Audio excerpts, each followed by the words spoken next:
We haven't seen our Sumeru friends for a while now. Paimon wonders how they're doing. Let's go to Sumeru City and catch up with them.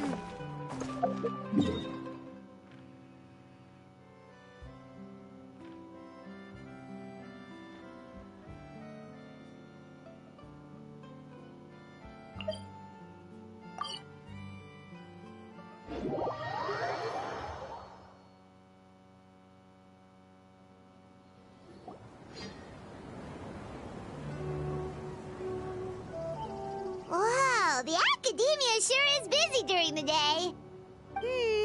But where should we go looking for people that we know?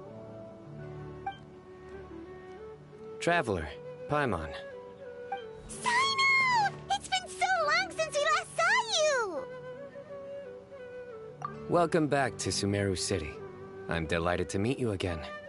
So, what brings you back here? Oh, nothing in particular. Paimon just saw a really big mushroom out on the road the other day and suddenly missed all our friends in Sumeru.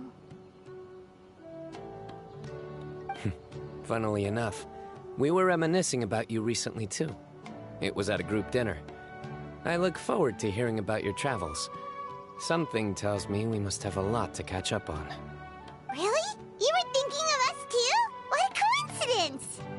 Indeed. Or as I call it, the Biryani factor.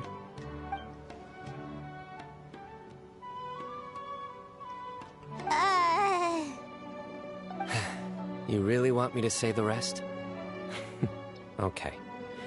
It's always rice to meet stew again. Oh, darn, he said it. You like that one, huh? You must if you remember it after all this time. Admit the truth. You have long been in awe of my razor-sharp wit. All right. Here's your 500 Mora. You're exaggerating.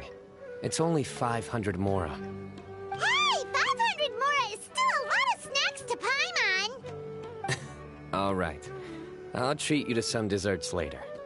Anyway, I'm actually investigating a case right now. My mind is focused on work, which is why I didn't complete the joke at first. A case? What happened? Nothing major. But after finding out who was involved, I decided, on reflection, to handle this one myself. Need any help? We only came here to hang out, so we've got the time. You may as well take us with you, and then when you're done, we can, you know... Such enthusiasm. Are you worried I'll forget about treating you to some sweets if you're not around to remind me? What? No! All right, was it really that obvious? Obvious enough. Still, it's a fine idea. You are the heroes of Sumeru. It makes perfect sense to work together. All right, follow me.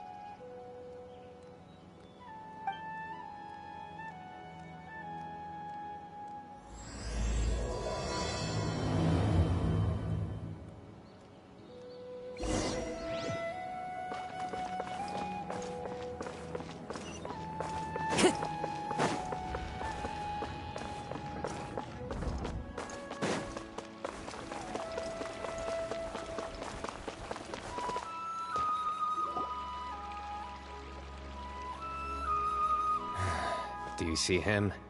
The old man flailing around? Oh, is he the one you wanted to talk to about the case? Correct. His name is Cyrus, a former Spontamod sage. He taught both me and Lisa. Huh? Cyno's teacher is in trouble? It's ridiculous. I'm just an old man who enjoys a spot of gardening, shopping, and wine. What sort of person targets an old retiree? Professor, I've brought some friends.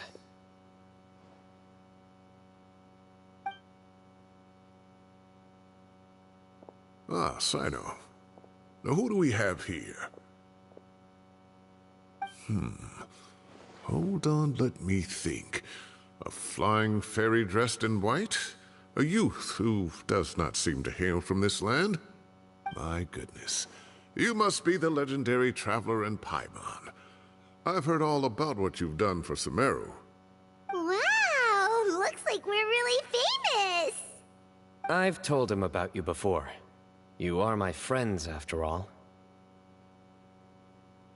That's right. Let me summarize the situation. A couple of days ago, Professor Cyrus suddenly received a threat letter. A threat letter? Exactly. Who sends a threat letter to an old man like me, for goodness sake? This is the letter in question. Cyrus, I have uncovered your secret. If you wish to prevent it from going public, leave 10 million mora at the back door of the cafe.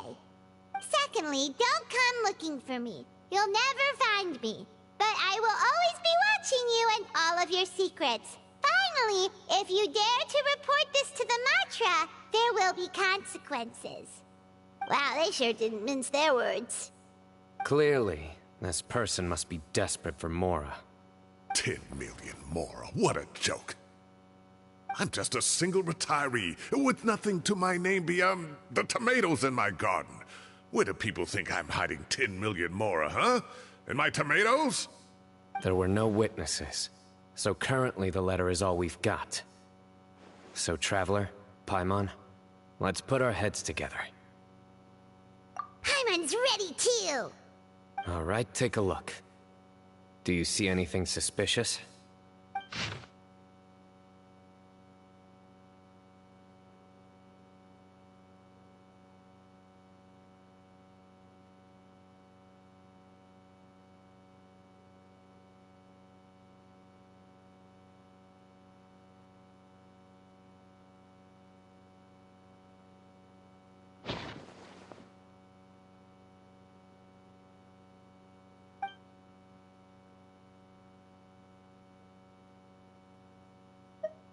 Yes. Some of the strokes are blurry. So is there something wrong with the ink? Possibly. And I bet the paper has something to do with it. Most of the paper around here is much smoother than this, and the ink is absorbed quickly so it doesn't run. This paper, meanwhile, it's very coarse-grained. Almost as if it's made from some sort of plant matter. It's certainly not the same paper as we use in the academia. But the ink is nothing special. Just regular black ink that gets a blue tinge when applied to paper. So do we think the culprit has a connection with the academia or not? Wait, check this out! Looks like this part got wet at some point.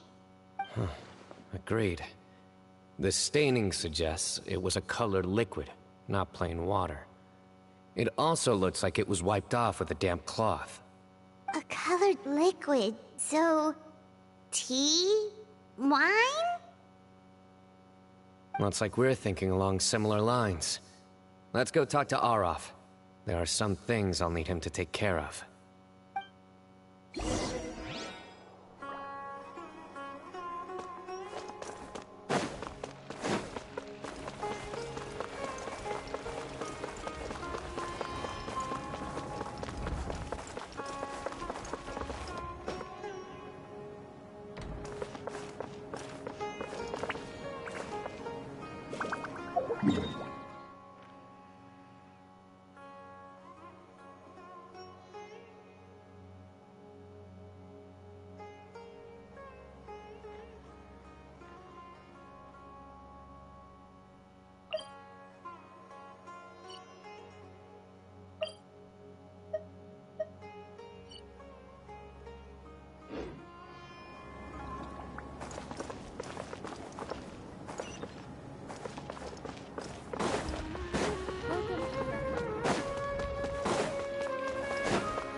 Arav. Arav. Ah, there he is.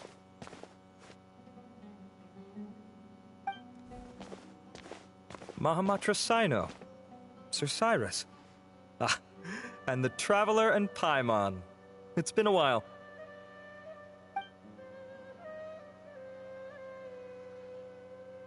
As such, I'm inclined to believe that the culprit in this case is a student at the academia. Somebody young and strapped for cash. Oh, one last thing. I'd start your investigation by taking a look at the cafes in the city. Oh, of course! You think the culprit spilled their coffee on the ladder, huh? They do look like coffee stains to me. Also, if I'm not mistaken, the letter is written on a type of scented paper that has aromatics added during the manufacturing process. The kind often provided as writing material for customers in cafes and taverns. Ah, of course. Yes, like they sell in the gift shops. I remember now. Zaha Hadid bought some a while back. She said she was going to use it as wrapping paper for a vase. Understood. I'll assemble a team to investigate the points of interest immediately. You have my gratitude. One last thing. Send some Matra to guard the entrances and exits of Sumeru City. And change into plain clothes. Don't let them see you coming. Will do.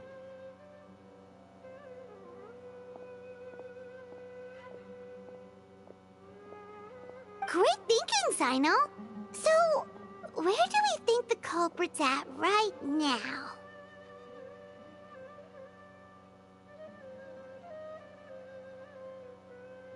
Yeah, they've probably been lying low at home waiting to see how Cyrus reacts. You're right, Paimon. Really? Which part? The culprit's approach. Whatever happens, they need this Mora. But just because they warned Professor Cyrus not to go to the Matra, doesn't mean they know what he'll do next. So, like you said, they need to wait and see. And crucially, the culprit said they'd be watching the Professor's every move. Huh? Wait, are you saying...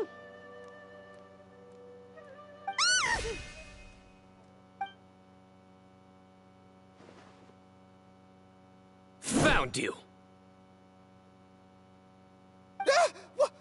What are you doing? You wrote the threat letter! I don't know what you're talking about. What threat letter? I sensed someone was watching us from the shadows the moment we entered the House of Dana. You managed to stay relatively well hidden for someone reckless enough to threaten Professor Cyrus. There are a lot of people here, but we were looking specifically for Arav. Whoever followed us the whole way was likely to be the culprit. I was just listening in, that's all. You know something big's going down when Mahamatra Cyno shows up, right? So I got a little curious. What's the big deal? You smiled when Arav left. I saw it as clear as day. Is smiling a crime now? There are coffee stains on the letter. You mixed some coffee with water, gently smeared it onto the paper, then wiped it off with a wet cloth. All to create the impression that the letter was written at a cafe. Closing off the exits to the city doesn't affect you, because you already live here. And as long as the Matra were focused on the cafes, you would be free from scrutiny. The cafe was a red herring all along. You had to be somewhere where you could monitor the Professor's movements. You can't pin this on me! I haven't done anything! Really? Then why are you shaking like a leaf? The innocent have no reason to fear the Matra. But you... your heart's racing, and your eyelids are twitching. You're a terrible liar. I would never... Don't try anything or you'll pay the price. Now come with me.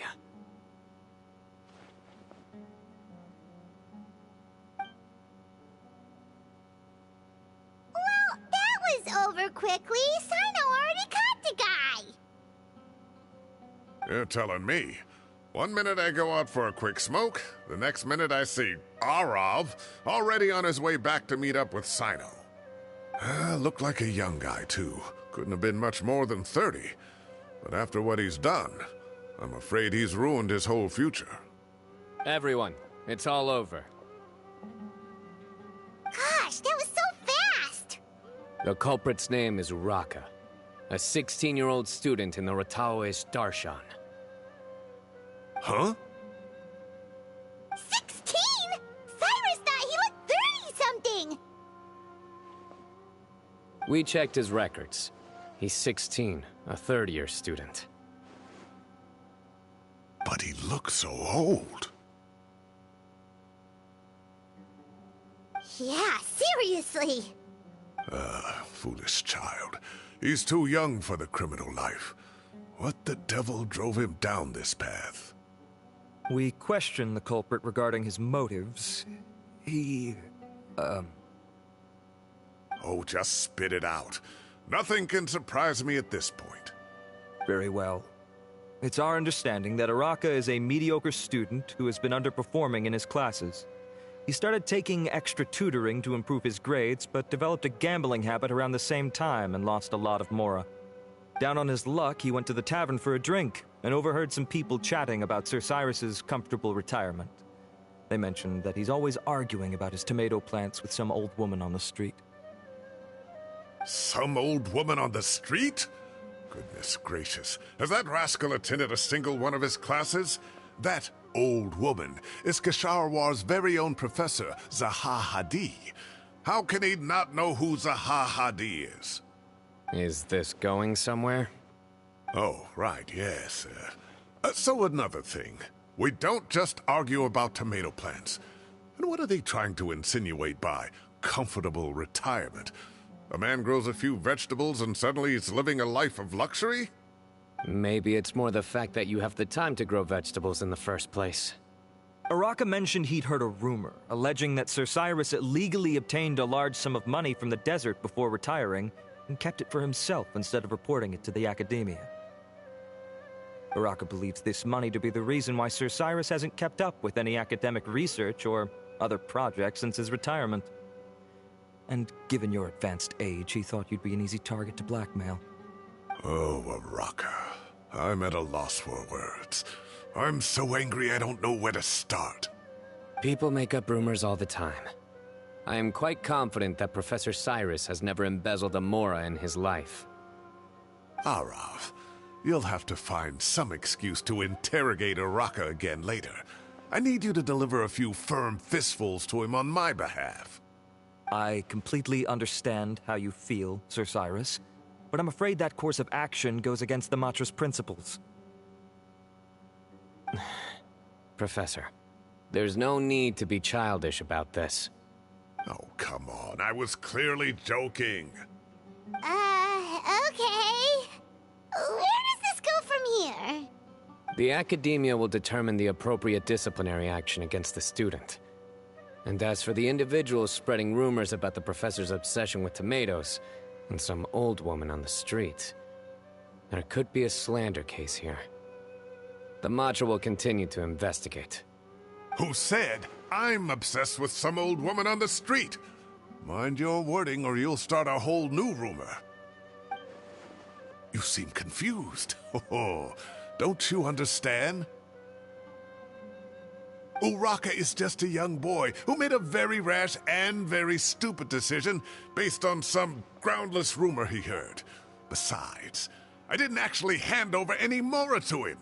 The whole thing sounds a lot worse than it is. All it costs me is a little reputational damage. That's all. Please rest assured, Professor, that the Academia will issue a fair and reasonable punishment. Yes, I have no doubt about that. But as a former educator, I'd still like to have a serious conversation with the boy's parents. Their family lives in the city, yes? Correct. We looked into the family. Both parents are merchants, and they're often away on business. They've never taken much of an active role in their children's lives. Oh, what a mess.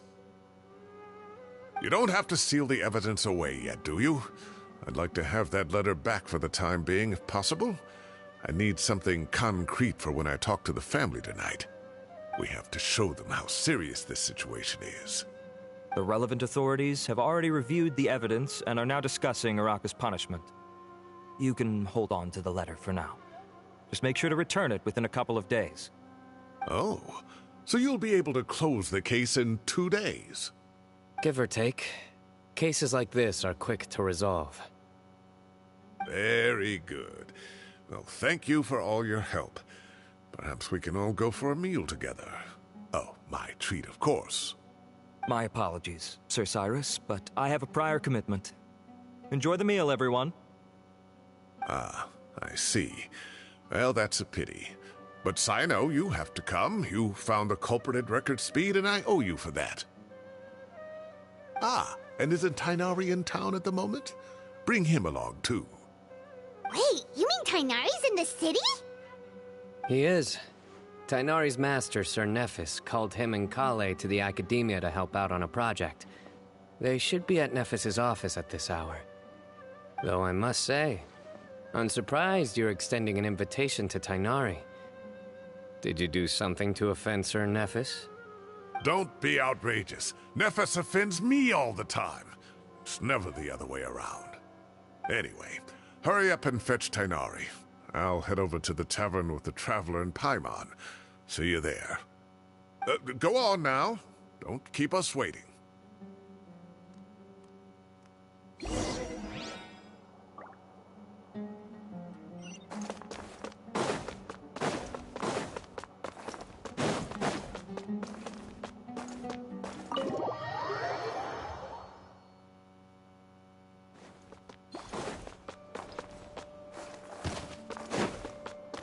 Time to go.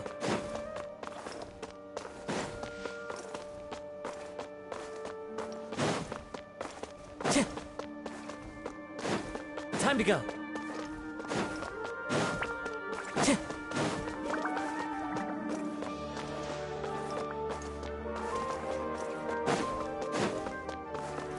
Time to go.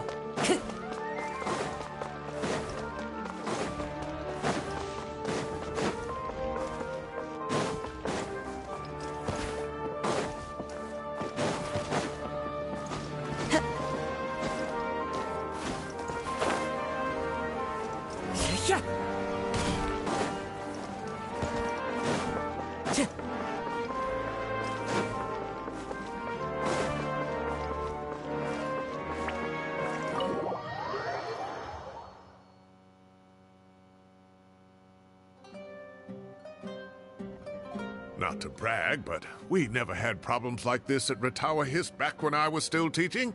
And if you don't want to take my word for it, you can ask them. They were students at the time.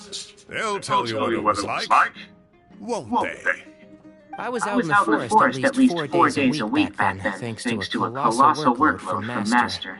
It wrought havoc on my poor tail, so I didn't exactly keep up to date with what was going on at the academia. Most of what I know, I've heard from Cyno after the fact. Professor's become a lot more laid back in his retirement. He used to be far stricter, and was especially known for being extremely principled. Wow. It's hard not to stay true to your principles as a normal person. I can't imagine doing that at his age. It's a pity Kale wasn't around at the time. I would have happily taken her on as a student. And then we'd have one more person who has to address Lisa as upper-class woman. Really? Can't you just call her Lisa? She seems to prefer it when people treat her like an older sister. Oh, believe me, back when she was a student, nothing made her happier than the younger students acknowledging her seniority. Whoa, more food? Are you sure about this? We don't want to take advantage. Oh, don't worry about it. Order whatever you like. And if it's not enough, order some more. After all your help today, treating you to dinner is the least I can do. I thought I heard some familiar voices. Ah, and Sir Cyrus is here as well. Oh, Kave, it's been a while. Zahahadi was talking about you last month. How have you been? I've been all right, thank you. You're looking very well, sir. I'm glad to see it. Have you eaten yet? Care to join us? That's awfully kind of you, but I had a late lunch, so I'm not really hungry just yet. I'll have dinner a little bit later tonight. I just came to Lombard's to buy some wine, and when I heard some voices I recognized, I thought I'd come and say hello. So what's the occasion anyway? Some sort of celebration? Consolation, more like. You wouldn't believe the day I've had.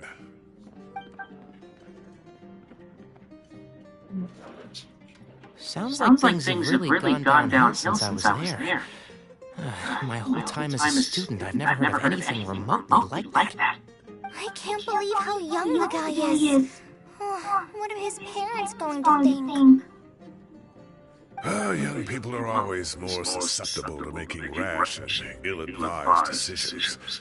Their minds are still developing. It's just an unfortunate fact of life. But still, this boy has some nerve. Just look at what he wrote. Oh, it makes my blood boil. Wow, yeah. Jeez. I will always be watching you and all of your secrets. And then he just followed you into the house of Dana? If this were my son, he'd get the scolding of a lifetime. Luckily, I'm also an extremely principled person. Kave! Your order's ready, sir! Coming. I'll have to get going. Have a nice evening, everyone. I'll catch you all another time. Okay, bye-bye! Here I am. The coffee beans are in here too. Yep, it's all there. I'll stop back away now. Let's eat before the food gets cold.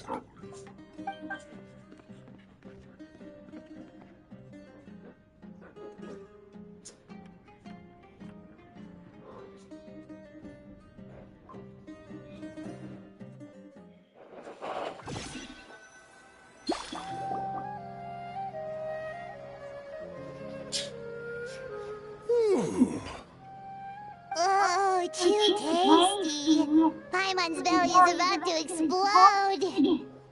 Oh, mine too. Hey Google. I'll have to walk home to burn some of it off. Okay. Thanks for dinner, Sir Cyrus. Master Tainari and I will bring you some homemade herbal tea next time. It'll do wonders for your sleep. Well, I look forward to that. In fact, could I trouble you to bring a little extra for the other old folks on my street? I'll be the envy of the neighborhood. No problem at all. I'll pack some up and bring it over. I'll see you all later. I better head home now and tend to the crops. Good night, Professor. Don't let those tomatoes keep you up too late. Hey, my tomatoes are serious business. I am not about to be beaten by Zaha Hadid.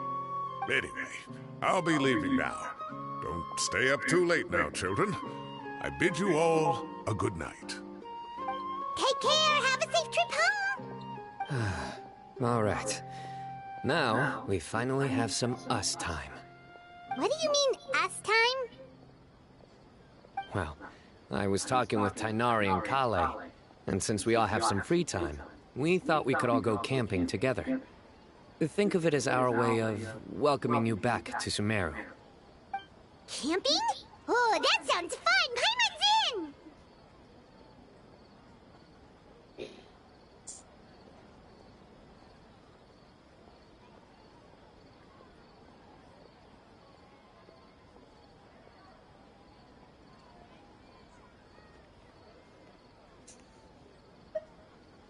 Wait, no! That's my job! Don't take it away from me. Why don't you and Paimon help out Master or Cyno? You don't have to play the hero when you're out with us. This is your chance to just, laze around and switch off for a bit. Everyone, let's meet tomorrow afternoon at the riverbank to the southeast of Gandharvaville. No need to bring anything. We've already packed everything for the trip. Just bring your delightful selves and prepare to have some fun. You got it! We'll be there! That other chair was just not good. Great. Then we'll see you tomorrow. Take your pouch. I need to pee. Oh shit, I just realized. Sorry guys. I didn't realize that I was on mic. Okay.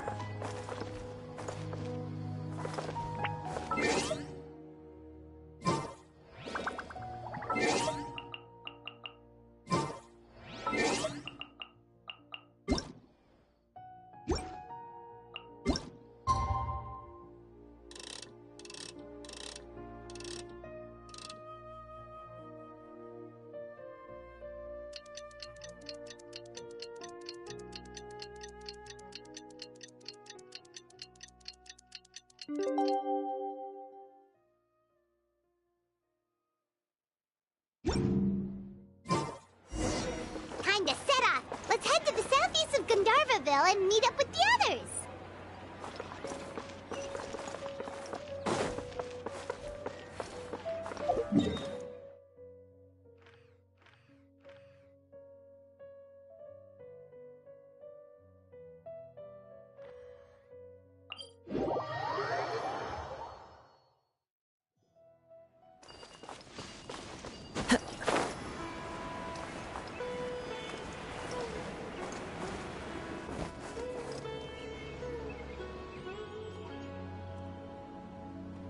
We're here! Wow, you guys are ahead of the game. You set up the tents already. I'd say we're right about on schedule, actually. We were aiming to have them set up before you arrived. Traveler, Paimon, let's go fishing together. Whatever we catch, we can grill for dinner tonight. You got it! Dinner's on us tonight!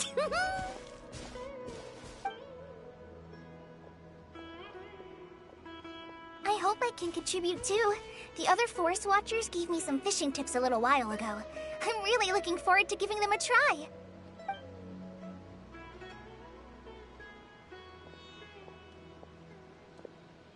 I saw some very appetizing mushrooms in the area, so I gathered a few for us.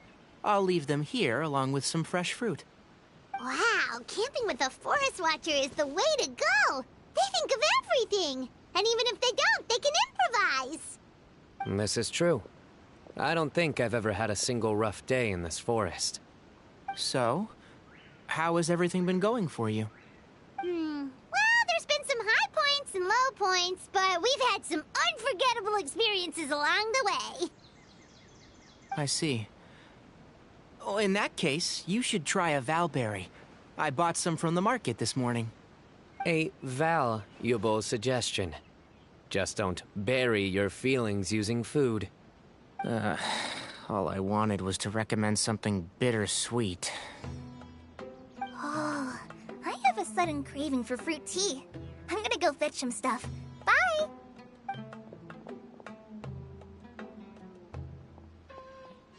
She sure made a run for it.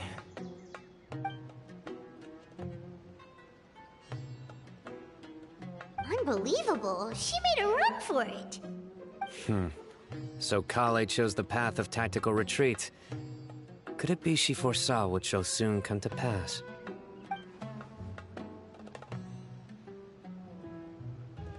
My dear friend, you know what I am about to say.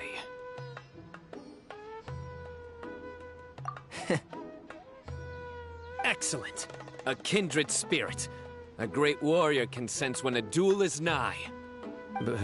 But it looks like we'll get told off if we start playing now. Let's enjoy the nature for a while longer.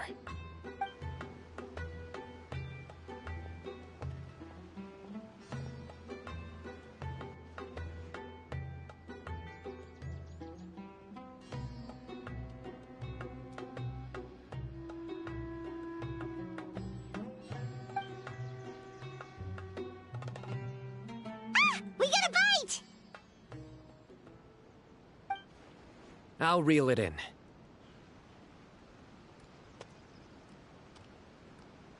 Firewood, spices, snacks, and drinks. Everything's ready. Once Kale gets back, we can light up the fire and start grilling.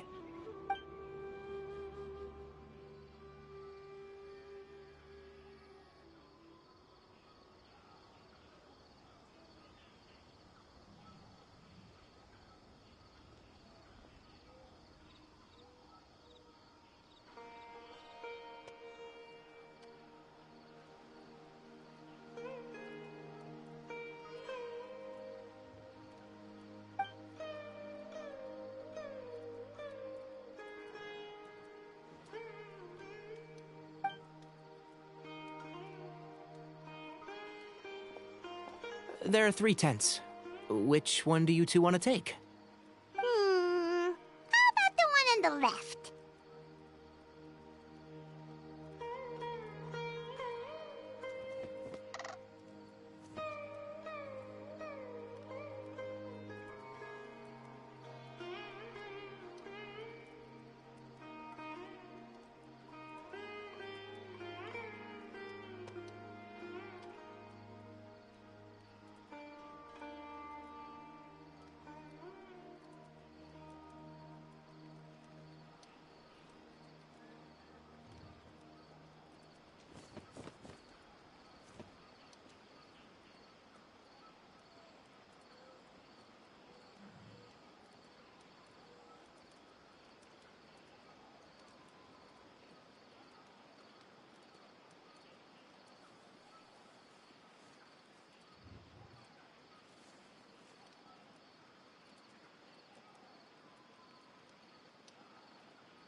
Paimon just thinks the ambiance here is a little better. True. But it's also the closest to the water. If there are any sleepwalking fungi around tonight, they might stumble into your tent. Well, that's no good. Take my weapon. You can use it to bar the entrance. Anyone would think you were sealing the gates to King Deshret's mausoleum. Excellent. Then this tent will be an impenetrable fortress. I'm back! How's your appetites? Ready for the barbecue? Always.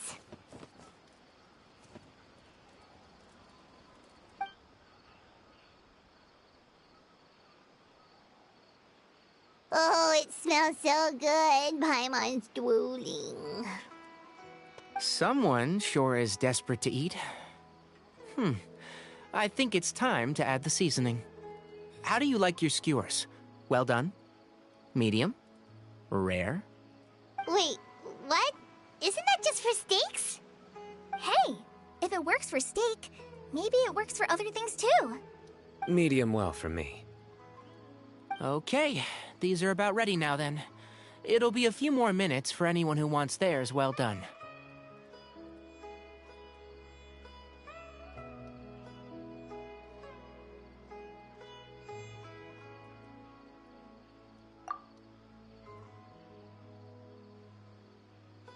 Oh, that was so delicious. If Paimon's stomach had space, she'd eat 3 more skewers. I ate a lot too. Here comes the food coma. If you're tired, then go rest. You must be getting sleepy too, Paimon. Why don't you guys head to your tents? Cyno and I will clean up. Tonight, I show you mercy. Our sacred duel will take place another day. Good night.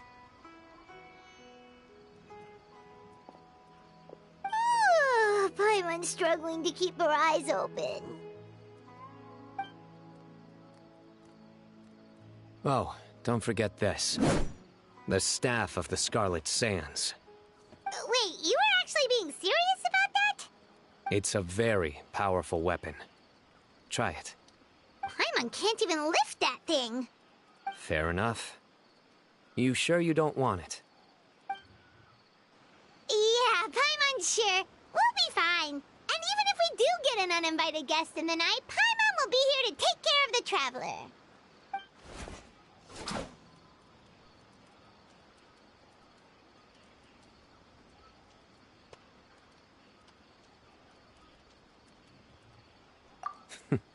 That reminds me of a parting king of invocations.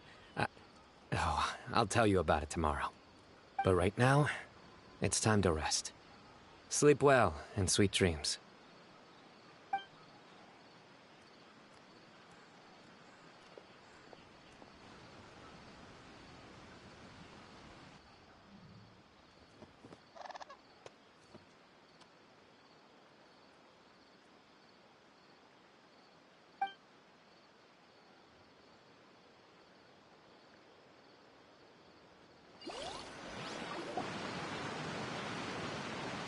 I think they should all be here. Traveler? Paimon? Are you in there? Could you come outside for a sec? Look at this.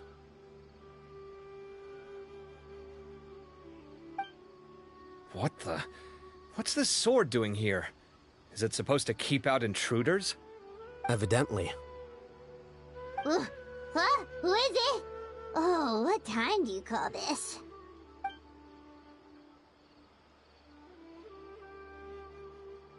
Paimon's gonna take out the sword! Yeah!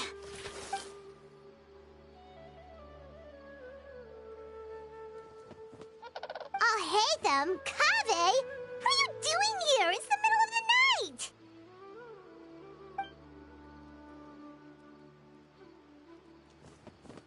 Sorry to wake you up at this hour of the night, but we've got a situation on our hands. Let's get dressed and talk about it outside.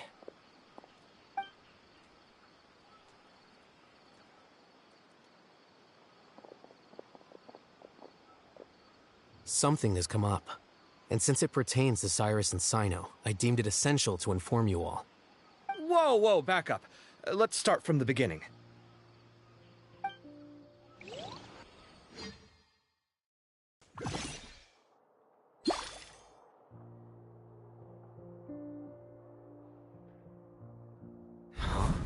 Where'd the wine cups go?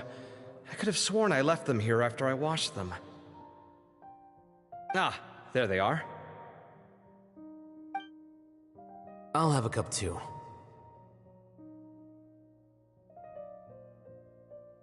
Can you see if the cookies are still on the table?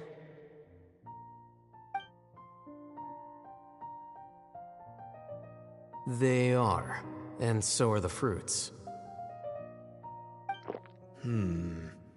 Oh, this is so bland.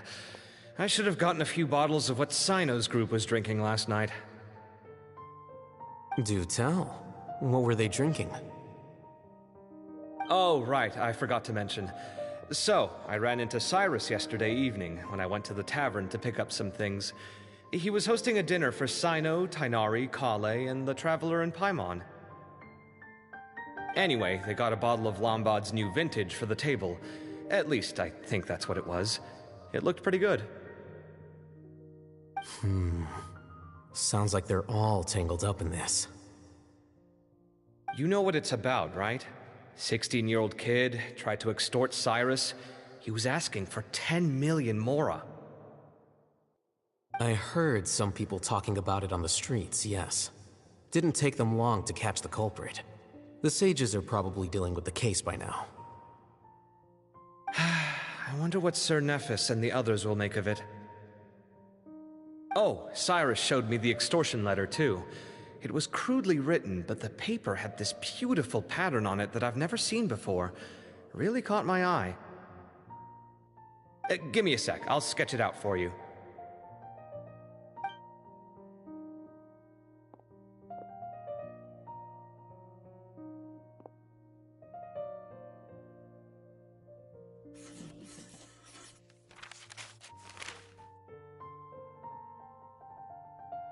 Okay, done. Take a look. You see what I mean? I don't think I've ever seen writing paper like this around before. God knows where the culprit got it from. Interesting. These are all motifs associated with the tribes of the desert. What? Really? Take this, for instance.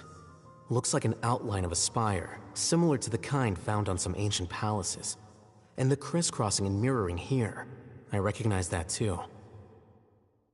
It bears a striking resemblance to an ancient emblem, one that hasn't been used in a very long time.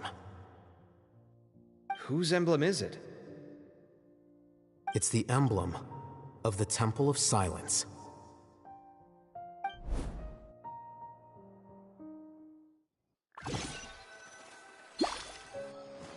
After discussing it with each other, we both agreed that something didn't feel right, so we went looking for you. This was a long way to come from the city. Alhaitham figured you were probably with Tighnari, so Gandharvaville was our first stop. But the Forest Watchers told us that you'd gone camping. Then, just as we were heading off to the campsite, we ran into Cyno. He said he was on a supply run. We exchanged a few words, and then he ran off. Hold on. So what's the deal with that emblem you were talking about? The Temple of Silence, you said? What is that? Should we be worried? Something's up, huh? Give me a second. Let me get Kale.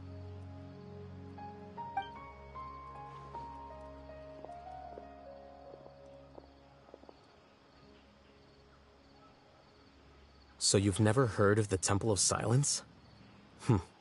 Well, to put it simply, it's an organization that has existed in Sumeru for over 1,000 years.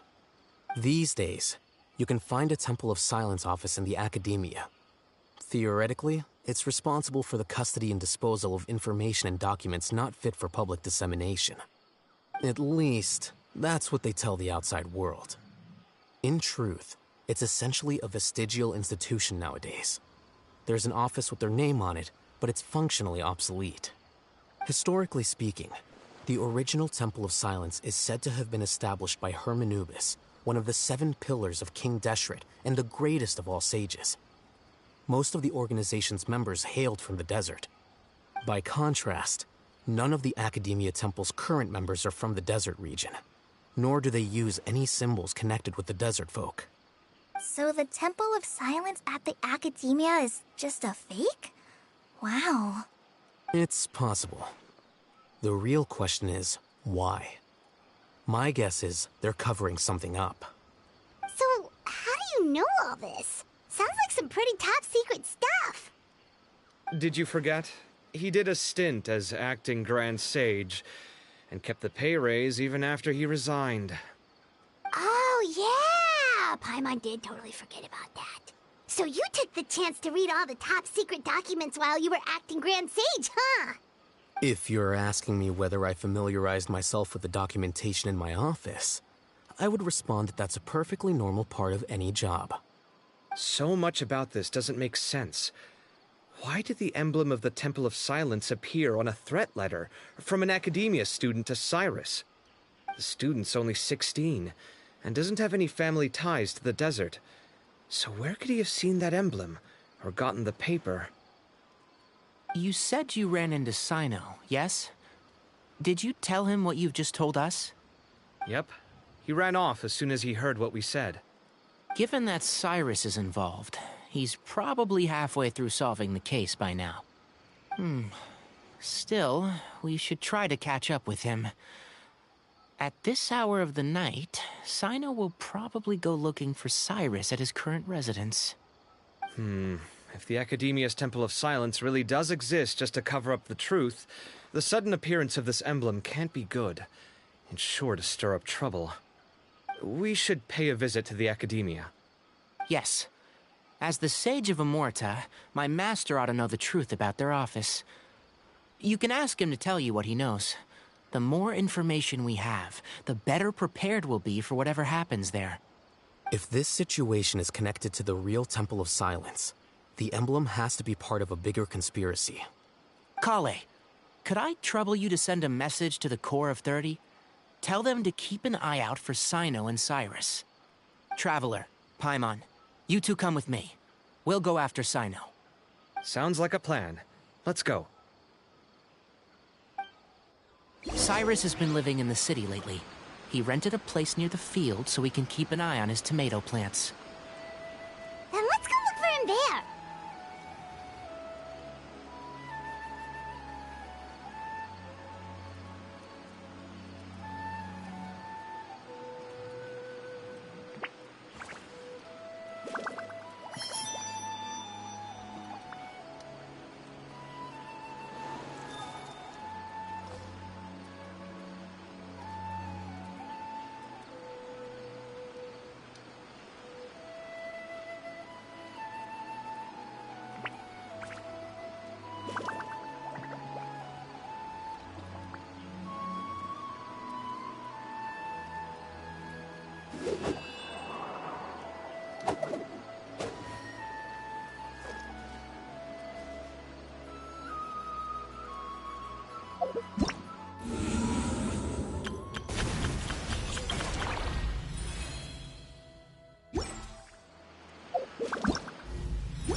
Here we are.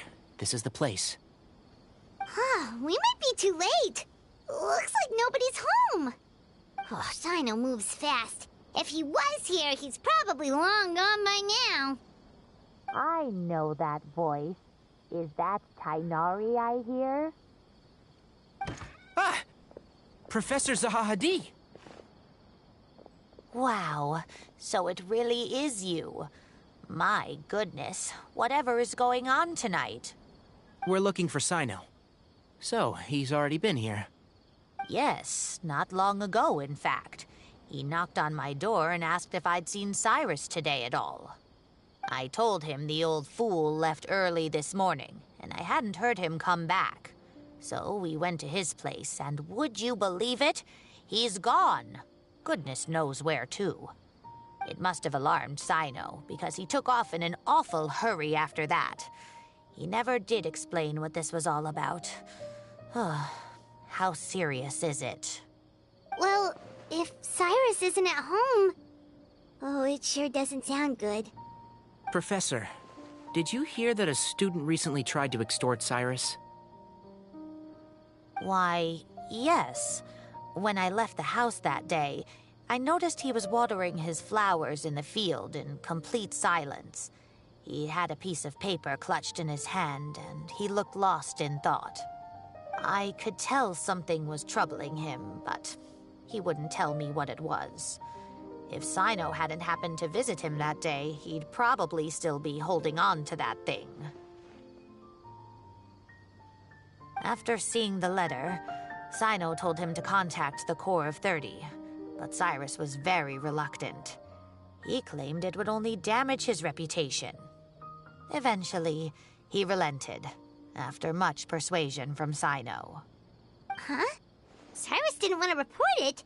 Well, that's strange. When we saw him, he seemed pretty okay with the idea of the kid getting his just desserts. As a former sage, it's possible Cyrus still has enemies at the Academia. That's why Cyno was so insistent that he report the matter to the authorities. I was there while they were going back and forth over it. So Cyrus initially hoped to stop this from going public. But why?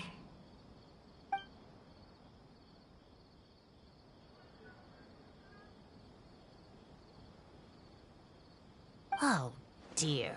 What on earth has that old fool gotten himself wrapped up in? Oh, I do hope he's not in danger. Oh, I almost forgot. Cyno left me this letter to pass on to you. He wrote it when he came by earlier. He realized you might come looking for him. Thank you. What does it say? Let Paimon take a look!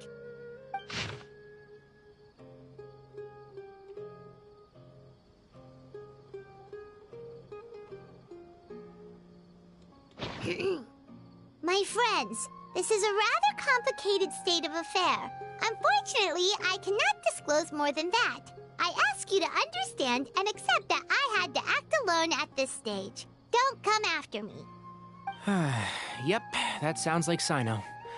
Thank you, Professor. Please do not worry. We will do all we can to protect both Cyno and Cyrus. Traveler, Paimon, let's head to the Academia and regroup.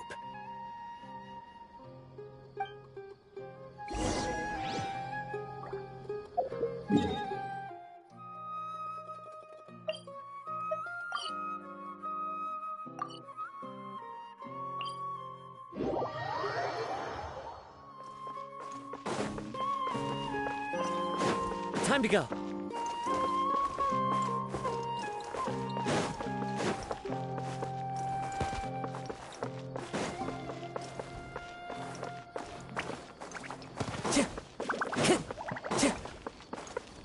Time to go.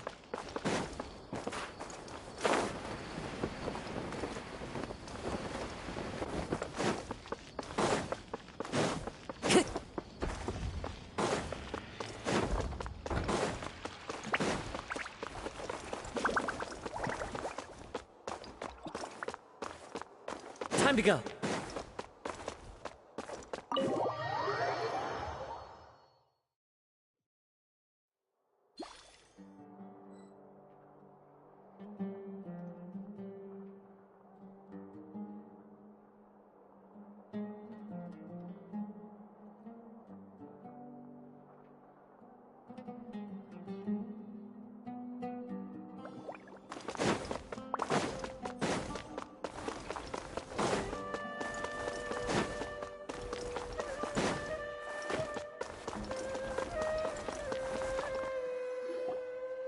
You're here? I thought you were going after... Ah, I guess you lost their trail.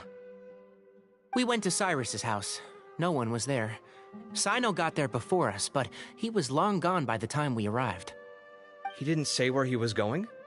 No, he left us a letter and told us not to go after him. Can't say I'm surprised. Typical Cyno. Anyway, some updates on progress on our end. I drew the emblem from memory again, but in more detail this time.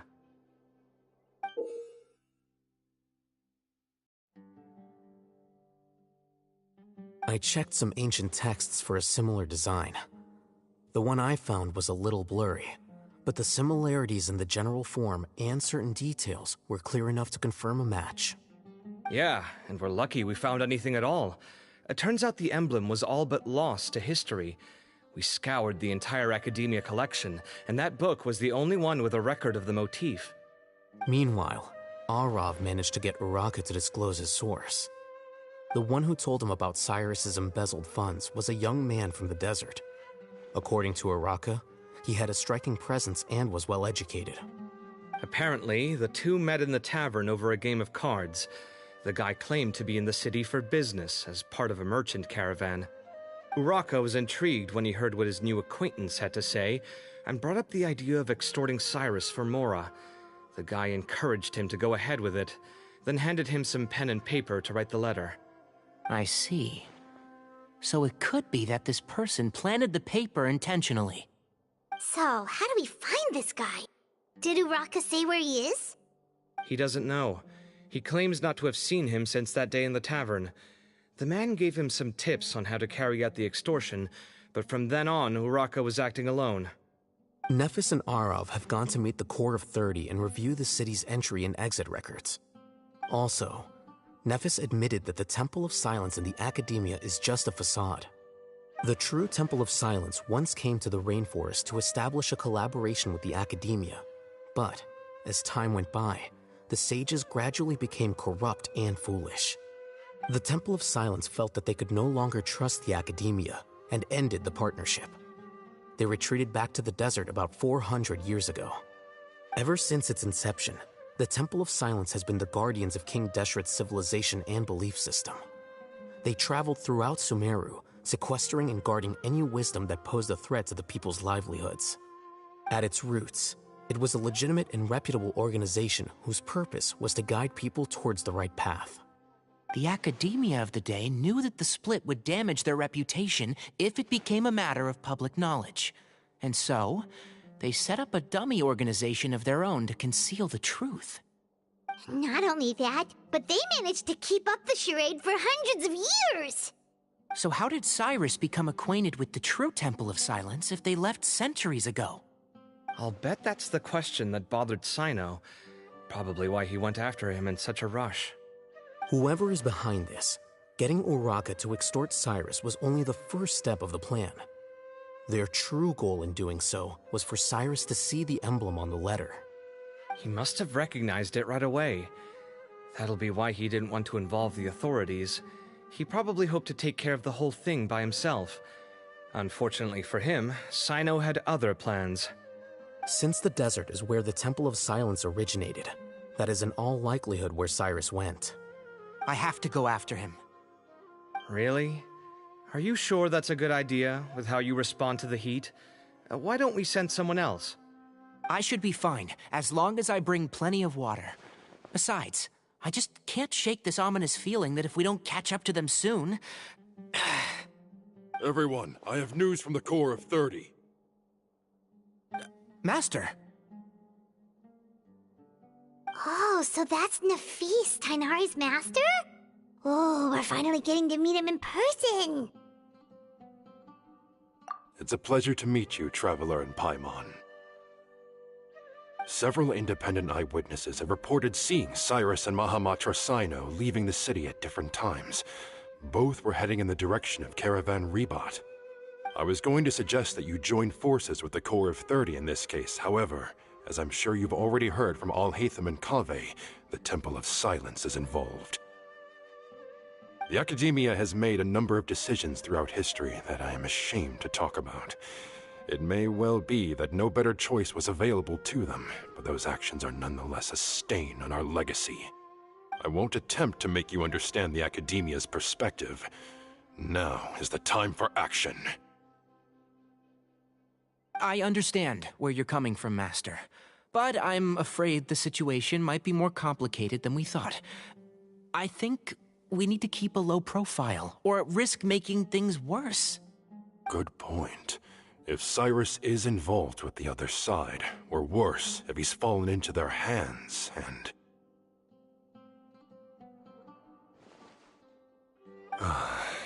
Everyone, we have to get Cyrus and Cyno back safely. We cannot afford to lose them. Need our help? Whatever you need, we got you covered. Really? Wonderful. You have my most sincere gratitude. Arav and I will continue to follow up on the lead from Uraka. Kaveh, Scribe Al-Haytham, I'd like to ask you to cover the duties of the House of Dana. Tighnari, you are planning to go into the desert, correct? I am. Kaveh, I'll be okay. You stay behind to help Master and Al-Haytham. Well, if you're sure... Okay. But be careful. Thank you all. Arav, let's go. You'd better get moving. Don't forget to ask for help when you need it. Will do. Let's go, Tighnari. Hopefully we can catch up with Cyno before it's too late. Knowing him, he's probably covered a fair distance already. But we still have a shot. Let's take it.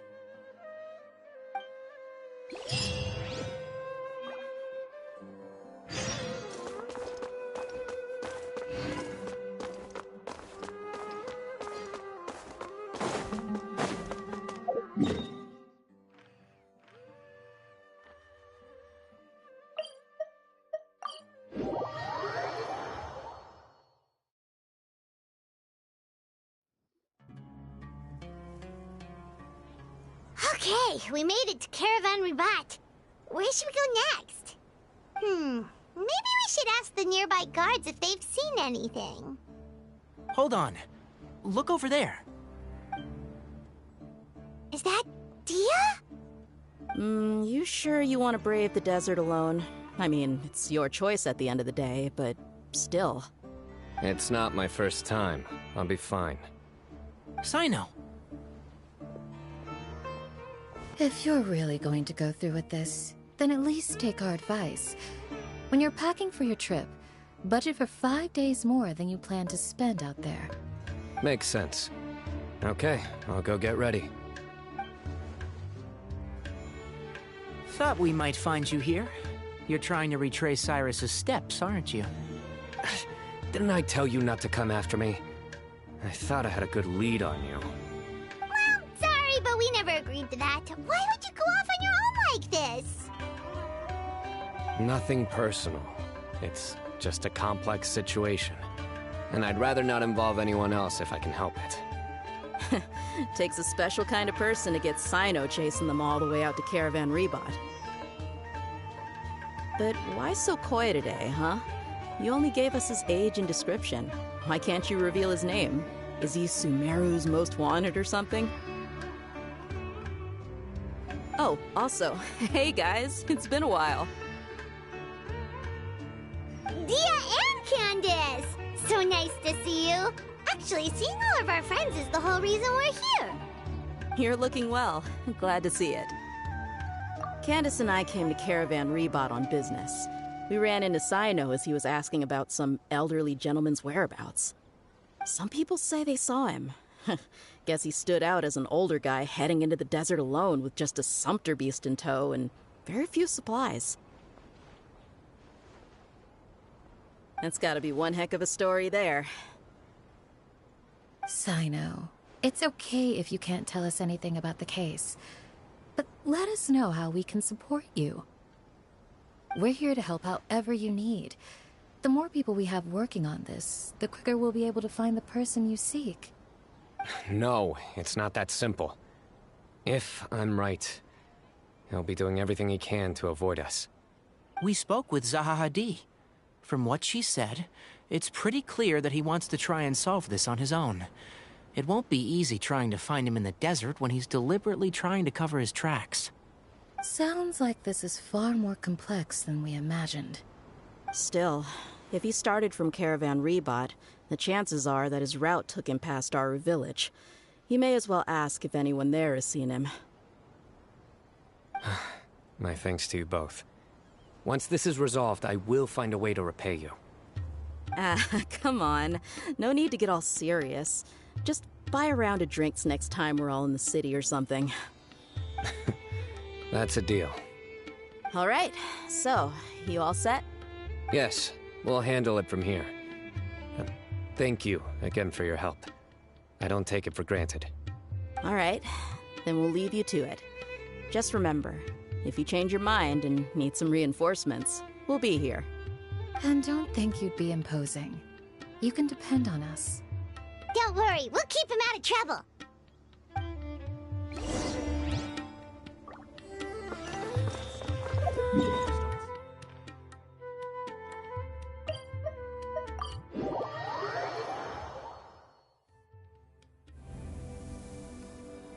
Hold on.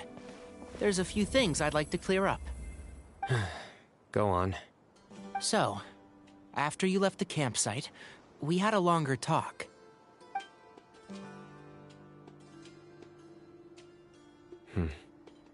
Clearly, we've only scratched the surface of the Temple of Silence question.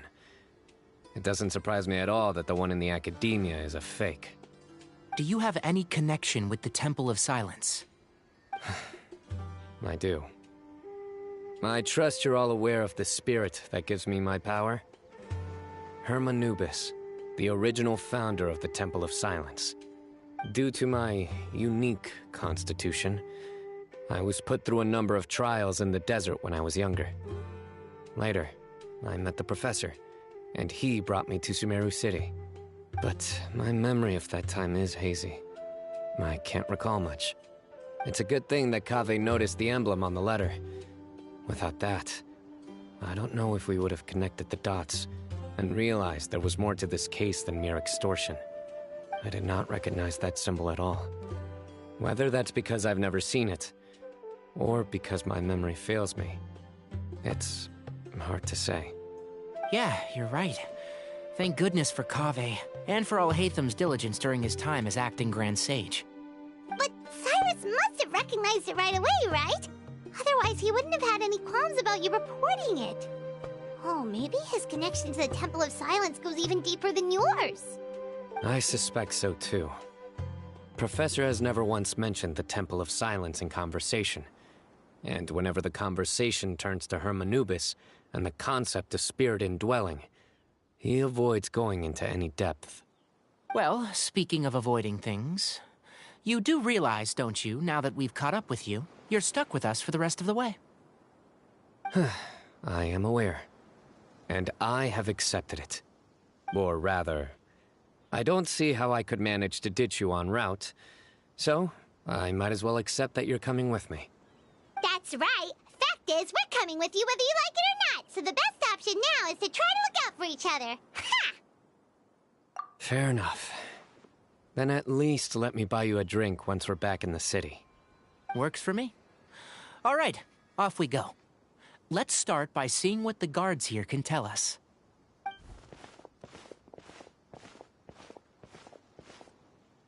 Hello. Mahamatra Cyno? I'm looking for someone. So I'd like to confirm any recent foot traffic in and out of Aru village. A man matching that description passed by Aru village not too long ago. He stopped by to load up on food and water and feed his sumpter beast, then he was on his way. Where was he going? Let me think. He took a seat by the entrance of the village for a while, and had a brief chat with the person who came to deliver the water. He said he was headed somewhere near an oasis, but he didn't mention which one. Do you have a map? I can mark out the direction he was heading and the best routes to any nearby oases. I have one. Mark away. Great.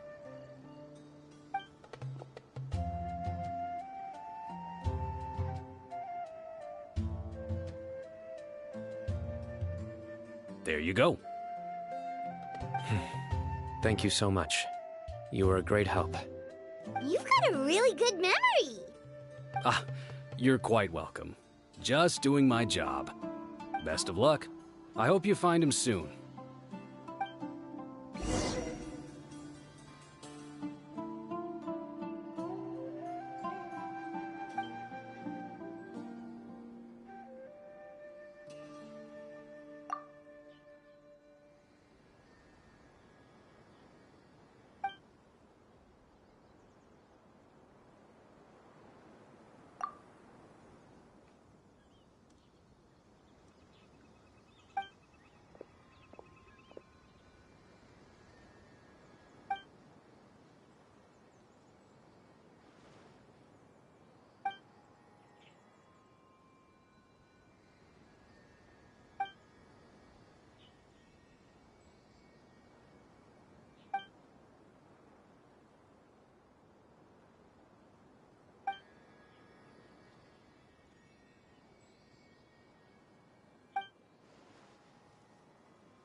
Clear weather all around brightens the heart.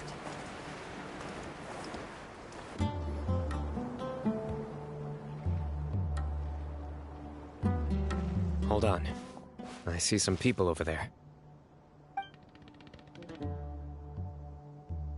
Do you think it's safe to ask them what they know?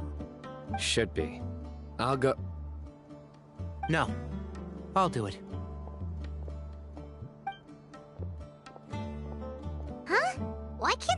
go talk to them. What difference does it make? Given my background, appearance, and the way I dress, I might not be the most welcome visitor here. Just in case, it's probably better to let a more neutral party handle things.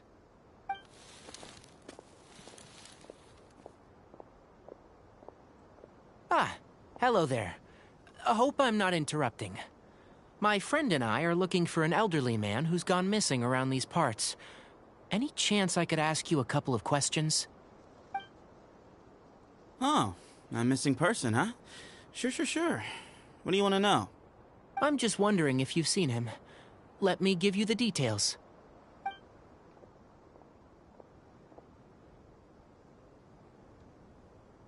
So, a silver-haired guy in a long robe, culture type with thoughtful eyes, and he's traveling alone. He'd stand out like a sore thumb around here. Yeah, sounds like the kind of guy we'd remember if we saw him. He's looking behind me.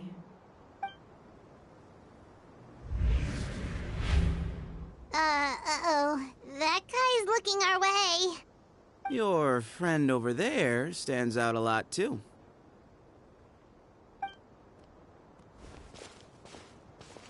Hey, aren't you Cyno, the General Mahamatra?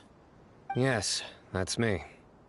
You don't seem surprised that I recognized you. It wouldn't be the first time. Oh, you're the one looking for the old man who's gone missing, aren't you? I have a bad feeling about this guy.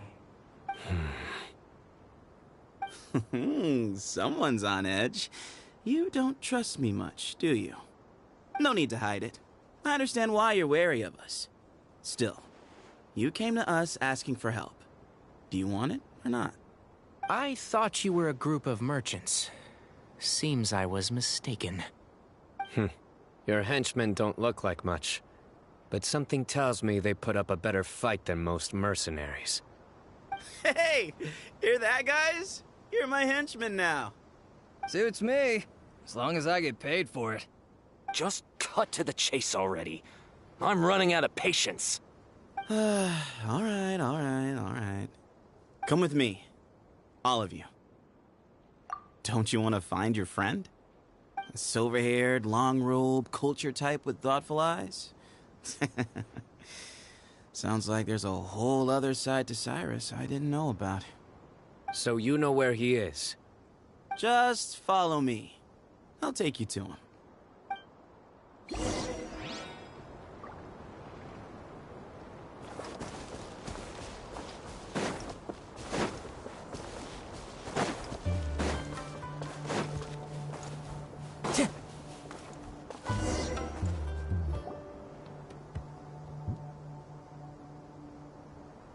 And here. What? Where are you looking? There's nothing here. Please step back. Whoa, something's coming out of the ground! What is this enormous building doing here? And how was it so well hidden? King Deshret's technology? Wait, so... Hold on, who are you guys really? Is this the Temple of Silence? So you're a member? All good questions. There'll be plenty of time to address them later.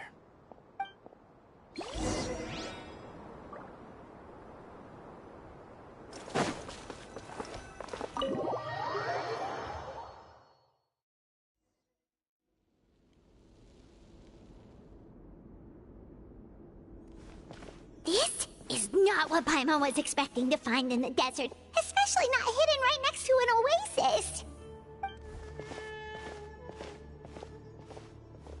Oh, Paimon's scared. They must have kidnapped Cyrus.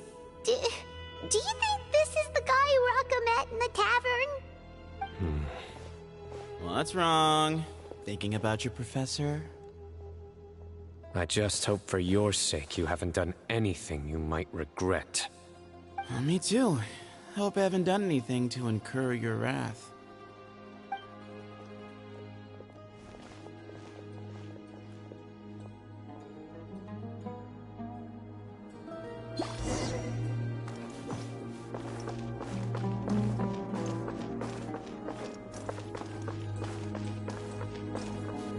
Time to go.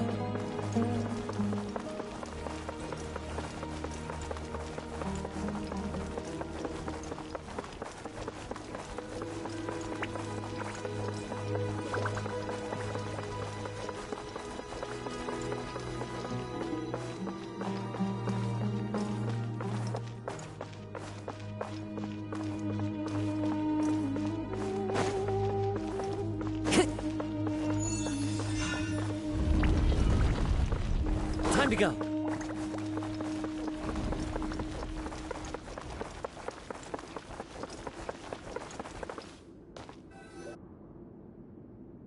All right. You can wait here for now. I'll inform our leader that you've arrived at the Temple of Silence. Sit tight until he comes to greet you. So he's just gonna leave us here unattended? Maybe we're not being kidnapped after all. They can't have been at the Oasis by chance. They were waiting for us. Whoever the leader is here, they were obviously counting on us showing up. So this is the Temple of Silence. After leaving the rainforest, they hid themselves here? Hey, look! That guy's coming back. Don't worry. Someone will come and call for you soon. What's your name? Sorry, guess I was so delighted to see you, I forgot to introduce myself. My name is Sethos. I'll be here if you need me, but I'm not planning on answering all of your questions. Other than that, you can occupy yourselves however you see fit. So we're free to explore by ourselves? Yep. I mean, I'm not worried about you running off. Cyrus is here. And unless I've misunderstood, you're all quite anxious to see him again. He's right. Well, if we've got some time, we might as well take a look around.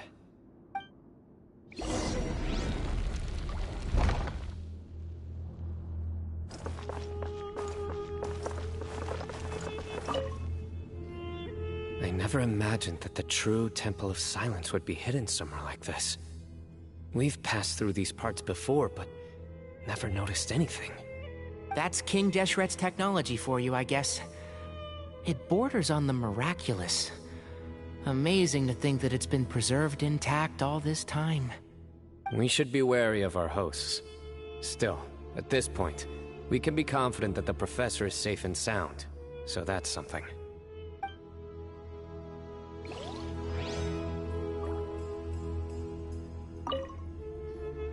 I never imagined... That's King Deshret. We should be wary...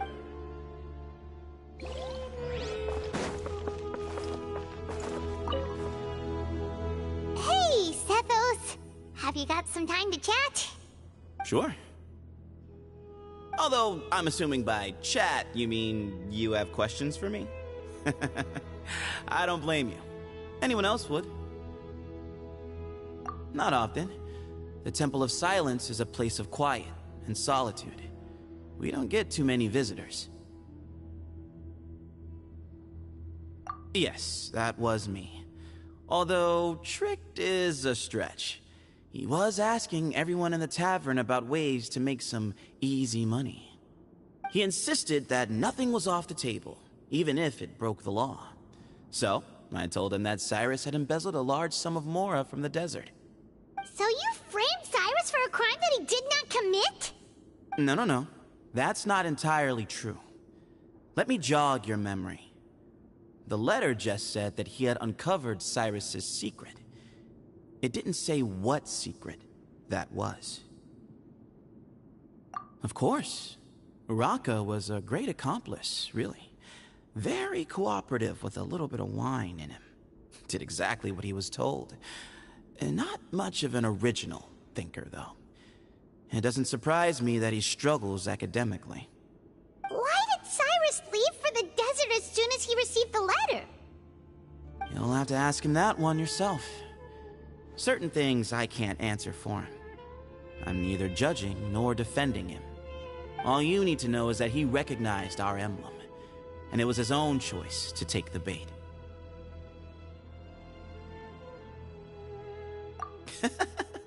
kind of question is that?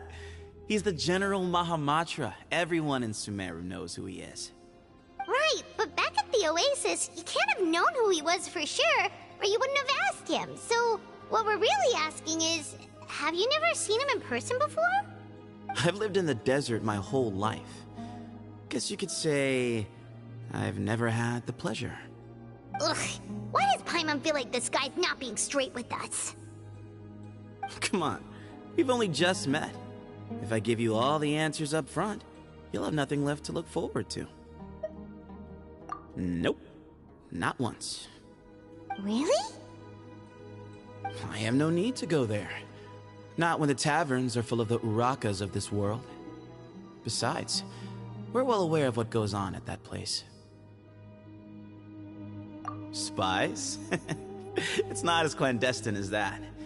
The city gates are wide open. Anyone's free to walk in.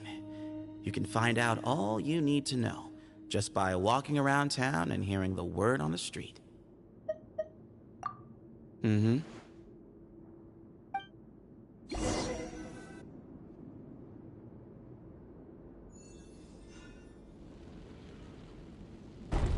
Ah, here he is.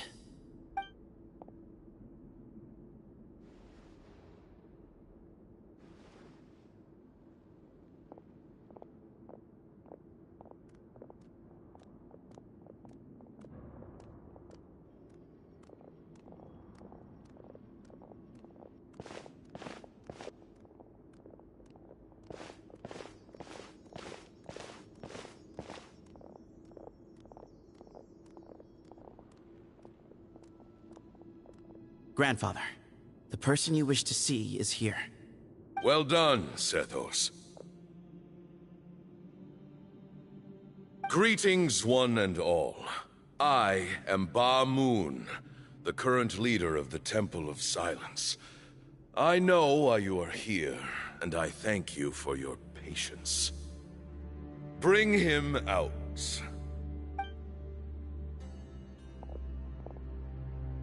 Professor! Cyrus, are you okay? Ah! Watch what you're doing! Oh, my apologies. We have no intention of causing you distress. But you must understand, Cyrus is of great importance to us. We had to find a way to bring him back to us.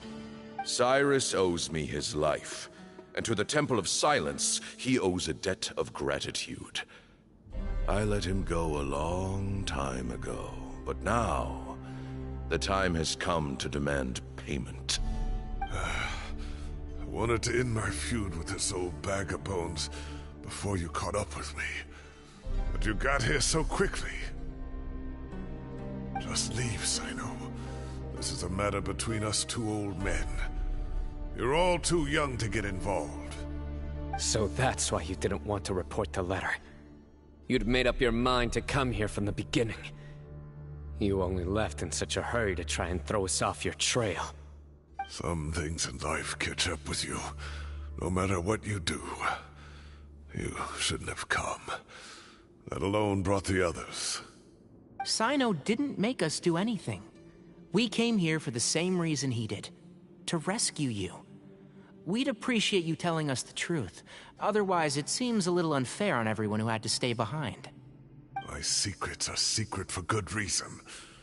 Bringing them to light can only lead to misfortune. You're afraid, aren't you? You can't bring yourself to speak of your past deeds to the students you nurtured as if they were your own children. You recognized our emblem because for many years you lived among us. Indeed, you all but became one of us. You knew as soon as you saw the letter that we, not Uraka, were the ones speaking to you. It threatened you only because you know what you did. Your own guilt convicted you. For you, Cyrus, are a traitor. You once shared your learning with us, and joined us in our mission to revive the might of Hermanubis, to bring new hope, new opportunity. But then, you betrayed us. You bargained for your independence with your past contributions. And then you left, taking with you Hermanubis' might and the wielder of his power. We both know what I said to you that day. That as the leader, I grant you permission to leave, but that one day, the sands of time will catch up with you. And when that day comes, you must pay the price you owe. You really know how to hold a grudge. Hermanubis' might? And the wielder of his power? Does he mean you? Professor, anything to say? The moon is right. I came here once before. He rescued me from the brink of death once, many years ago in the desert. When he learned that I was a scholar, he invited me to come here and revive the might of Hermanubis together. It was a great, daring plan, and one shrouded in secrecy. The Temple of Silence had been bereft of Hermanubis for too long. The strength of its faith and its warriors were waning. Bamoon proposed that we implant bar fragments, shards of Hermanubis, into the bodies of suitable vessels. If the experiment was successful, the spirit of Hermanubis would then dwell within the vessel. Many believers volunteered themselves for the experiment.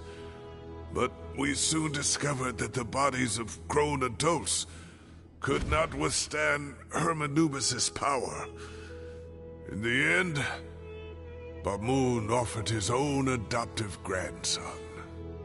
One other child was identified as a suitable vessel, and his parents agreed to release him into our custody in exchange for a small fortune. These two children were our only hope for hosting Hermanubis' power. For many years, the Temple of Silence had been in possession of 2 Ba fragments from Hermanubis. As remnants of his raw power, they were exceedingly rare treasures. The test subjects were sent into a room that had been prepared for the ceremony, and instructed to approach the Ba fragments, whose power had been amplified.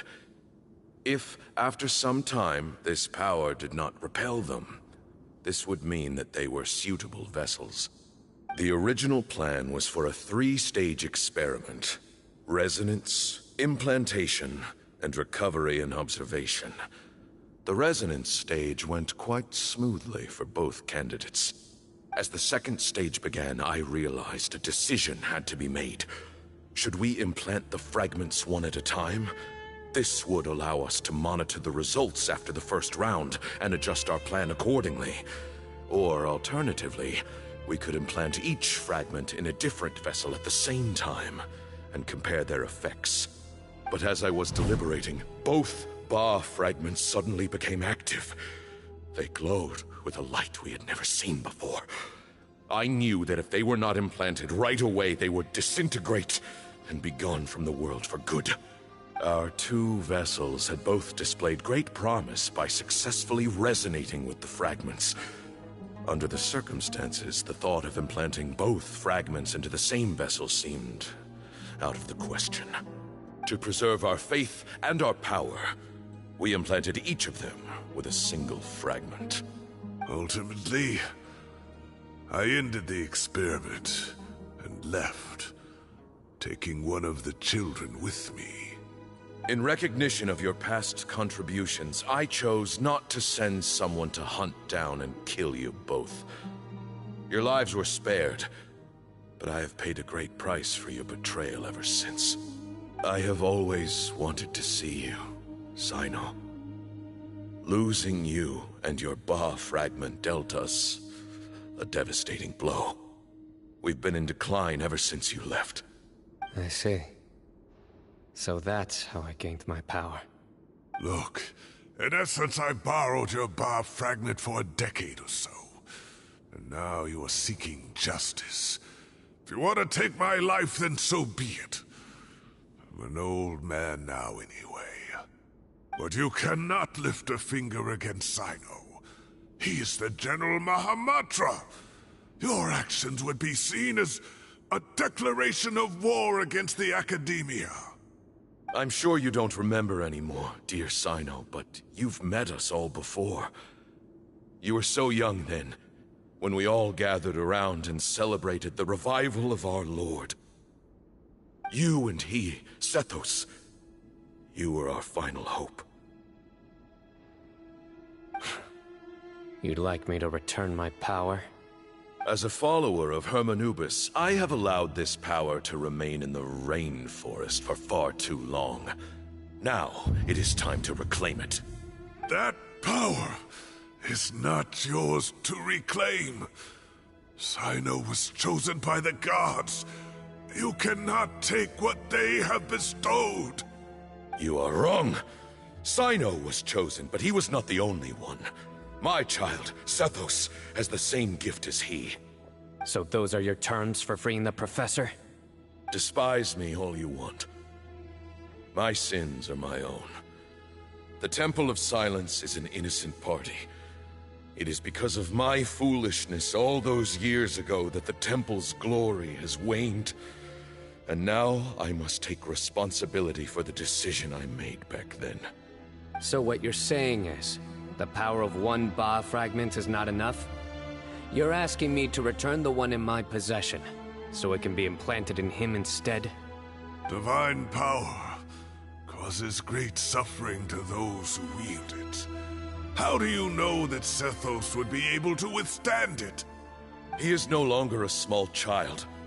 But regardless, this burden is ours to bear, and your objections mean little given that you turned your back on us long ago. Both my heart and mind are telling me that what you are proposing is a terrible idea. However... Don't listen to him, Cyno. That power is no more yours to give than it is his to take. You have to understand. I know. But if this is a question of your freedom versus a fragment of power, then... there is nothing to debate. Sorry to interrupt, but in my view, there are a number of contentions here that still need addressing. Say that Cyno refuses to return his power, and you also refuse to release Cyrus. Then, we are at an impasse. I find it hard to believe that you went to all this effort without planning for that possibility. You're trying to gauge where we stand while keeping your remaining cards close to your chest. Well, my stance is, put the rest of your cards on the table. Then we can have a discussion. Wait, those ears...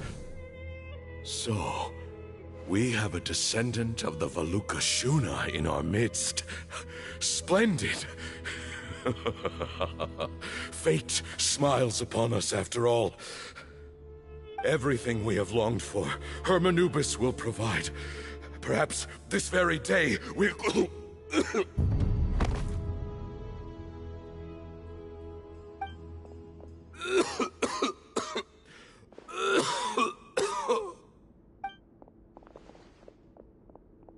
Why is he coughing so much?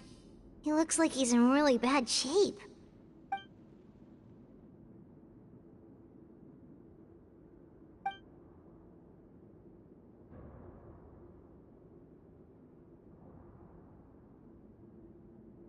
Pamoon, you...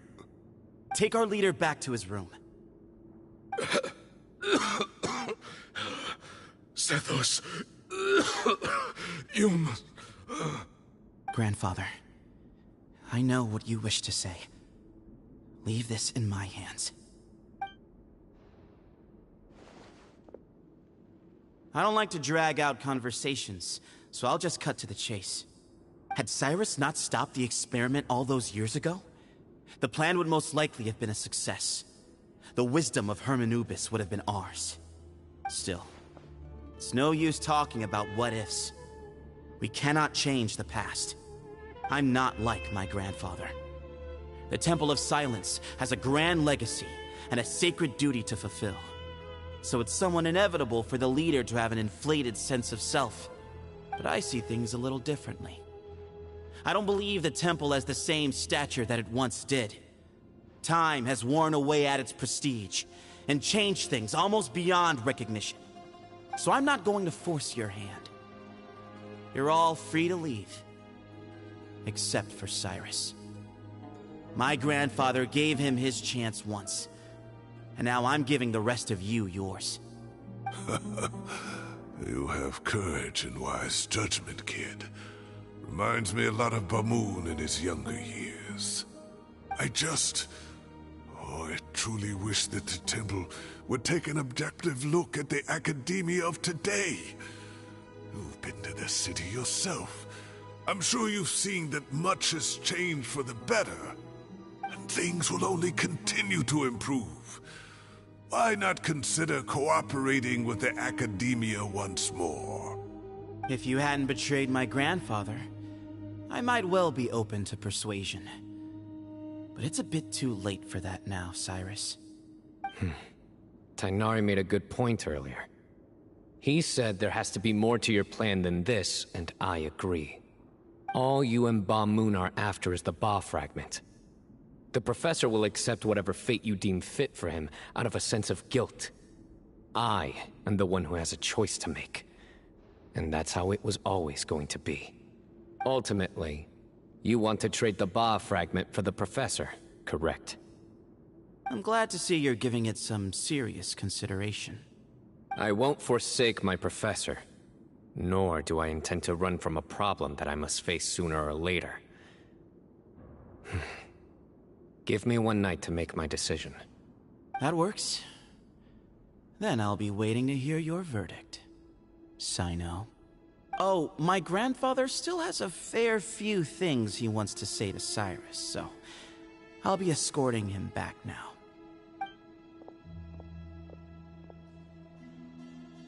Are you sure about negotiating with him? I need to think this through. Everyone, let's meet again later tonight. Until then, take some time for yourself. All right, well, don't put too much pressure on yourself, Cyno. If you need any help working things out, just come and find us.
I've taken some time to reflect on this. If I had to guess, Professor Cyrus came to the desert knowing that he would almost certainly never return. He's a stubborn man who tends to double down when he feels strongly about something. We won't get anywhere trying to convince him to escape. I agree. My master Nephis says the same thing. Once Cyrus makes up his mind about something, he won't listen to reason. So that's one thing. A few other things come to mind too. You've heard all you need to hear about the Temple of Silence. So on that, I don't have anything to add. My own memories of this place are hazy though. Probably something to do with the overpowering presence of the Ba fragments. That might explain why I suffered from constant headaches and fevers as a child. I do remember having some fleeting moments of profound emotion when vague images would appear in my mind. But I don't recall much, only bits and pieces. I was still young then, and all I could understand was that there was a strong will inside my mind. Thinking back on it now, I suppose it was Anubis' way of trying to encourage me, even if we couldn't communicate. The power that came to inhabit my spirit was probably one of the cornerstones of their whole faith. So if the will and might of Anubis is a real, intangible thing, and they are its rightful worshippers, then... You're not gonna give in to their demands, are you? Surely there has to be another way. No. I have no intention of returning it. I need this power to protect Sumeru. But the temple has the right to make the final decision over its fate, since it belongs to one of the 7 pillars of King Deshret. So I will challenge them head-on, and win the right to wield this power for myself, fair and square. This reminds me of something Alhaitham mentioned to me just before we left. He said that the Temple of Silence was originally founded by the ruling elite of the day. Traditionally, such organizations are bound by a strict and ancient code of nobility. Kaveh has made similar observations about the desert tribes from his work trips there. He says many of them have their own internal rules. They talk about the importance of never dishonoring their tribal bonds, or the rules laid down by their ancestors. I think we could turn that to our advantage. Go back to them with a proposal of our own. Wow, and just like that, we've turned the tables on them. Looks like we have the same idea. Turn it back on them now while we still can, in terms that they cannot refuse. That's how we win this. Great. And I know just how to start the conversation. Let's go find Sethos. We'll tell him that I know a thing or two about medicine and would like to take a look at his grandfather's condition.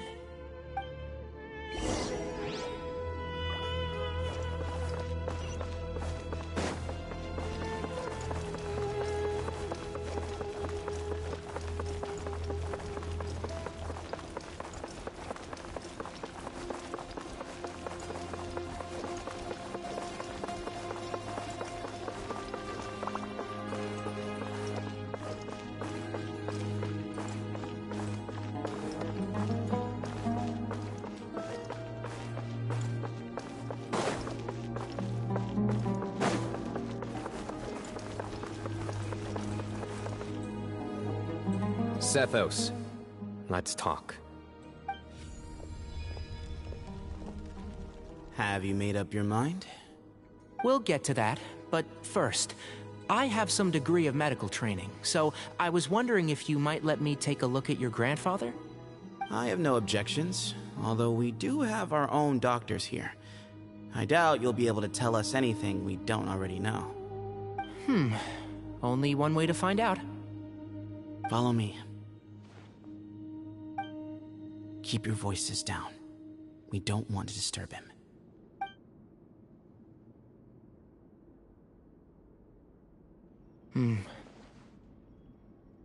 Let's talk outside.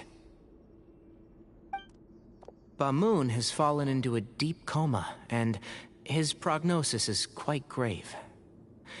I'm sure that your physicians have come to the same conclusion. He appears to have sustained a serious injury in his youth, which has been exacerbated over the years by the heavy burden of work and now by the effects of old age. Regretfully, I must inform you that, based on what I've seen with patients in a similar condition, he doesn't have long left. A few days at most. Yeah. I've known for a long time. You're his heir, aren't you? You clearly have a lot of respect for the man. But you also see things differently. You have a broader range of concerns and a more pragmatic approach. So tell me how we can end this on your terms. Let's find a way to bring all this to a resolution while Bamoon is still alive to see it. That's what really matters to you. I know it. Yeah, there's no time to waste here. You know that better than anyone. You know, the two of you are actually in a very similar predicament right now. Both of you have a very different perspective from the men who raised you. Right. And you didn't create this situation. They did, but somehow you've ended up having to make the tough decisions. You're right. We both look at this problem very differently than the people we inherited it from. I accept, Cyno. This all began because of Hermanubis. So let's end it with the rite he himself created. Legend has it that when Hermanubis first arrived in Tuletula, he sparred with the city's residents. He and his 2 companions proved their mettle by fighting over several days, winning the support of many fine people.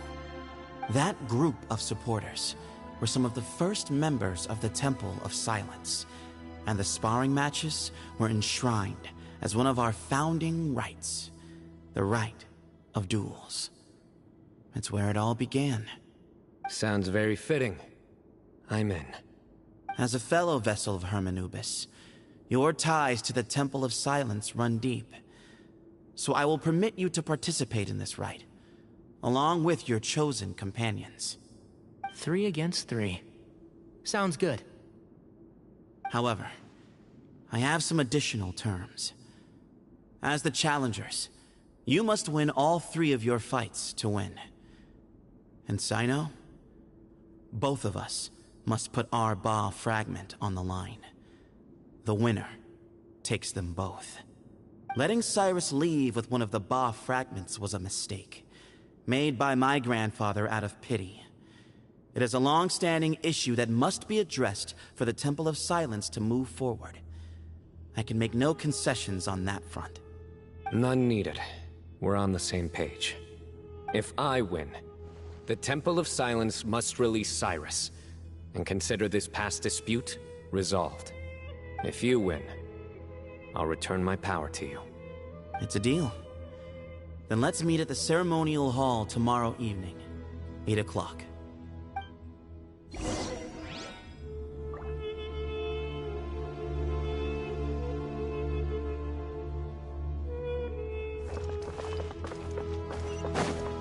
Time to go.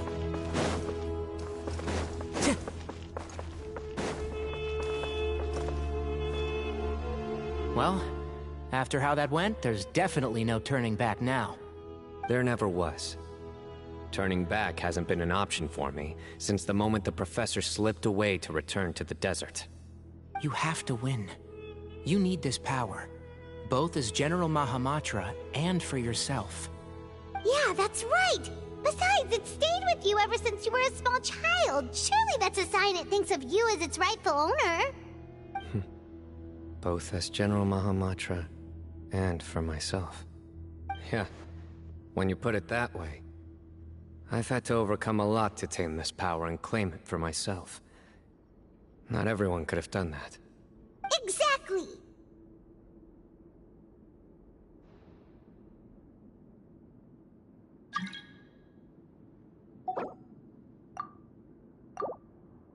The Traveler and I will never lose. And neither shall I. The desert was home to an ancient and great civilization that, for a variety of reasons, fell out with the civilization of the rainforest. It's just as Dia said. Prejudice has pushed people apart. But there must be personal factors at work here too. I can't shake the feeling that Bamun cares for many more things than he lets on. And I don't think that Zethos is any kind of villain. He's just doing what he thinks is best. Tomorrow, everything will be resolved.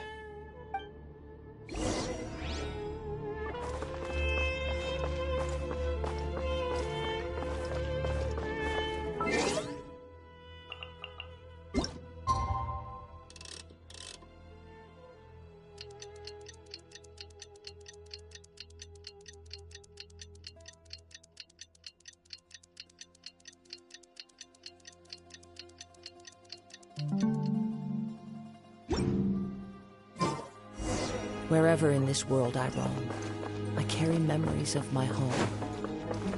This blade, it is the last link I have to the land of my birth.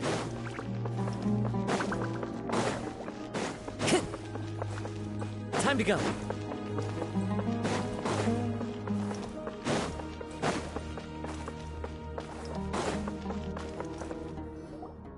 We gather on this day to perform once more the rite of duels, with the greatest of all sages, Lord Hermanubis, as our witness, for his power and authority is present in our midst. This is our most sacred of ceremonies, and no disruption from the audience shall be tolerated. It is incumbent upon all to observe the duel with the utmost respect and reverence throughout the proceedings. Representing the Temple of Silence, the Defenders.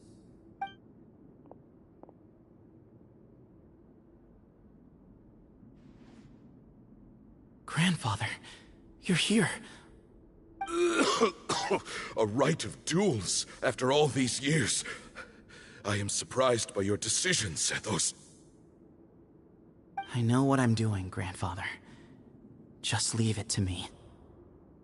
Representing the Academia, the Challengers. Ready. We will fight to have our voices heard.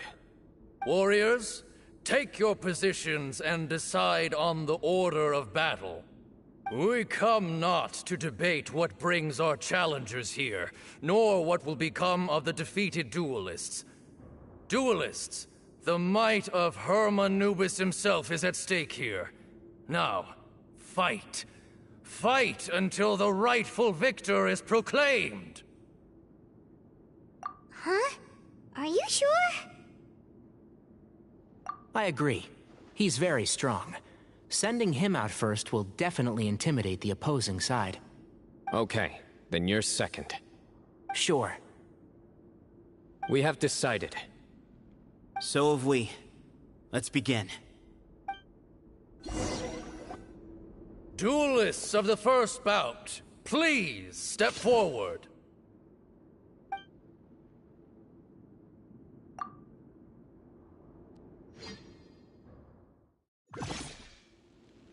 Don't forget, safety first! Hey, you there! You better play nice with them or Paimon will make you regret it!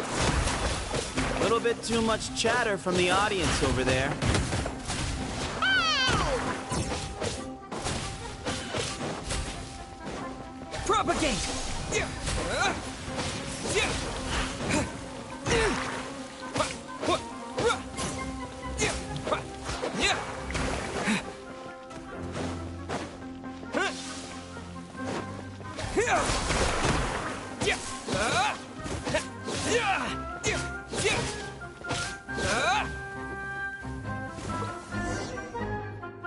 A swift end to the first bout. I now invite the duelists of the second bout to please step forward. When you're both ready, you may begin. Let's begin. Watch out! He drank plenty of water before the bout, so he should be fine.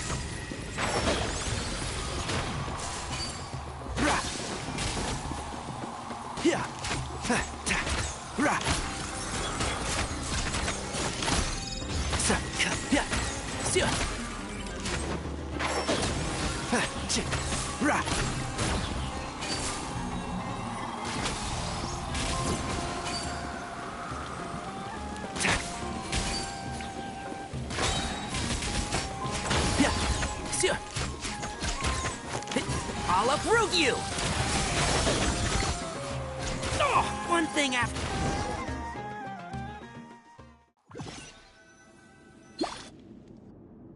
Thus ends the second bout. We will now move to the third bout. Duelists, please step forward. I'm ready. So am I. This is the final stage of the rite. I remind you both that the terms you agreed upon in advance are binding. When you're both ready, you may begin.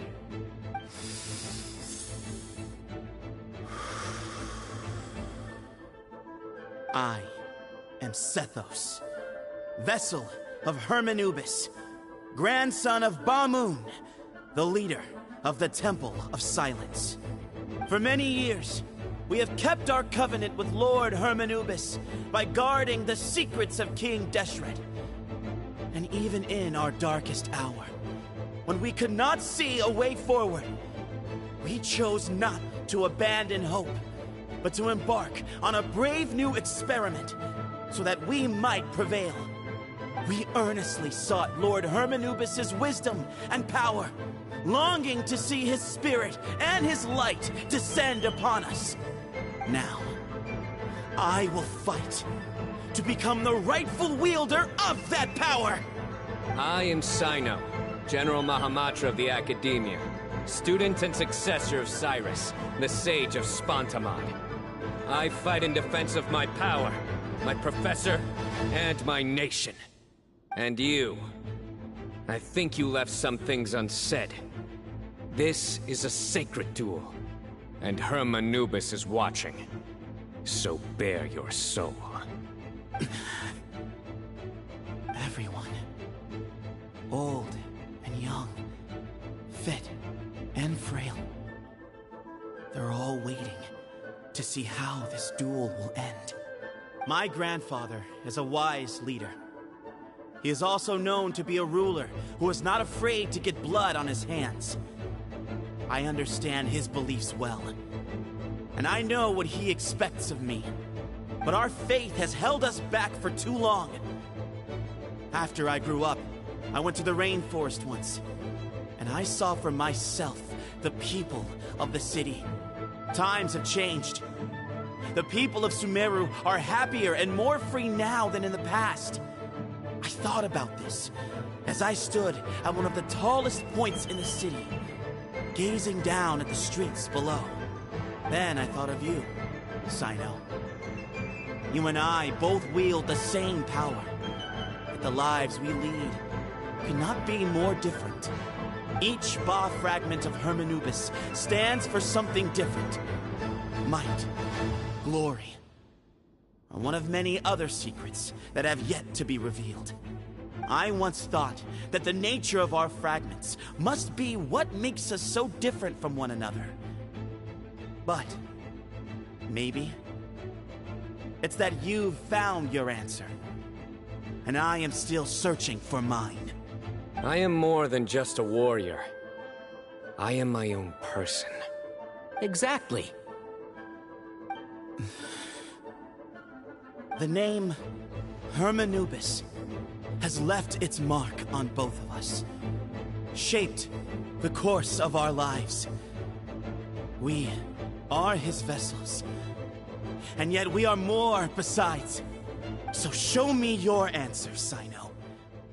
Show me I can be more than my faith, more than the power I wield. Show me the person I can become!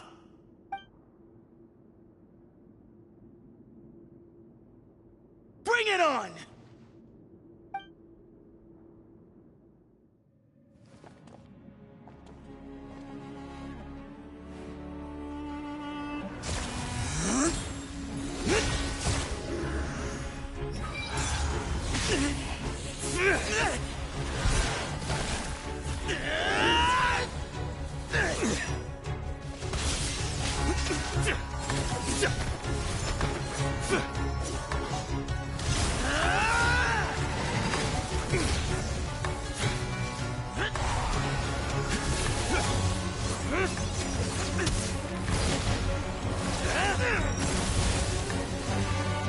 That's all you've got? What happened to searching for your answer?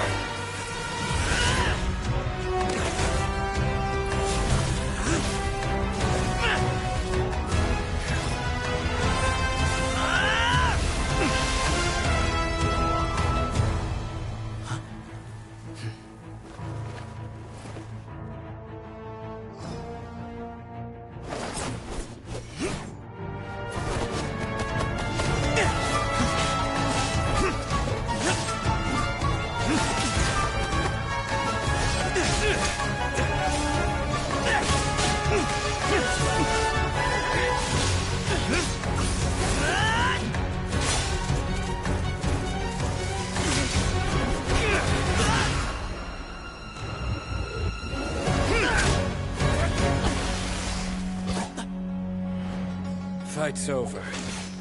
Do you yield? You won. Well then, looks like you found your answer.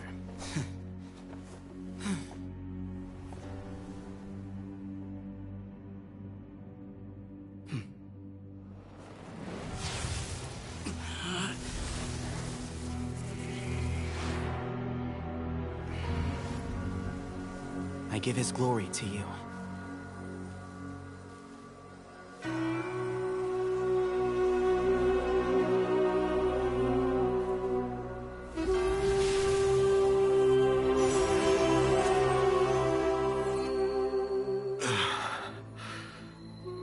I've seen that light.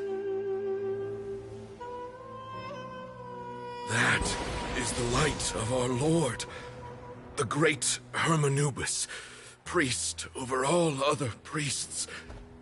His spirit dwells within that lightning, and his will lives on. Once a warrior of Tynar, he emerged from the barren desert sands to serve the god king Al-Ahmar. After the death of the god king, Hermanubis gathered his followers and the Tynarian priests and led them to the city of Tule-Tula. There, they founded the Temple of Silence, and from that day forth, we became stewards of all knowledge that survived from King Deshret's civilization. Barely a century passed before war ravaged the desert. One by one, Eremite leaders took up arms against each other in battles that would devour what little remained of their civilization. Only the wise city of Tule-Tula was spared under the guiding hand of the Tynarians. But peace did not last. Coveting the knowledge of King Deshret, the beasts set their eyes on Tule-Tula. The king of Gurabad laid siege to the city and ordered the sages to surrender to him the Temple of Silence as proof of his victory. The ruling elite colluded with their oppressors, betraying the temple so as to hold on to their rule over the city. They declared that the knowledge guarded by the temple was the true cause of corruption. These were dark days, and we faced enemies on all sides. Our Lord had long since exhausted his strength, keeping the forbidden knowledge introduced by King Deshret at bay. To ensure the temple's continued survival, he broke his being into many pieces and began the ceremony of Hermanubis' legacy, bestowing his power upon his mortal followers. With this power, the temple was able to defeat the tyrant's army. Yet, we were not hailed as heroes. Strange and unfamiliar as this power was, it struck fear into the people's hearts and drove them to reject us. In the end, the people of the temple and the Tule-Tula Tynarians left the city for good and made their way to the rainforest. What followed next was inevitable. The elite of Tule-Tula fell and were decimated. War engulfed the desert. And we wandered from place to place, always in hiding, all the while keeping close watch over our secrets and staying true to our mission. Betrayal forced us out of the desert and into the forest. Then mistrust drove us from the forest into the desert once more. We have lived in exile for far, far too long. Yet, today, the Temple of Silence has borne witness to the glory of Hermanubis once more. Thank you.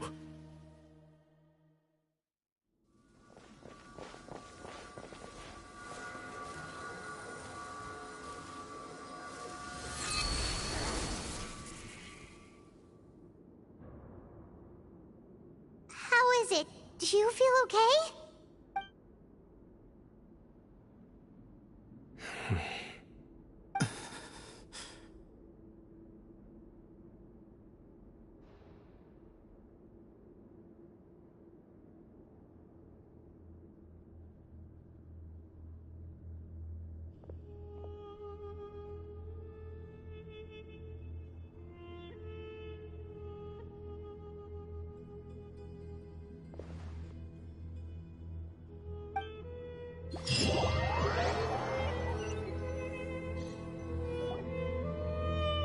Grandfather.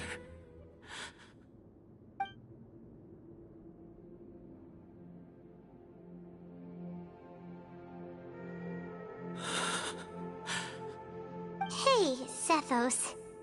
You'll get through this. I know.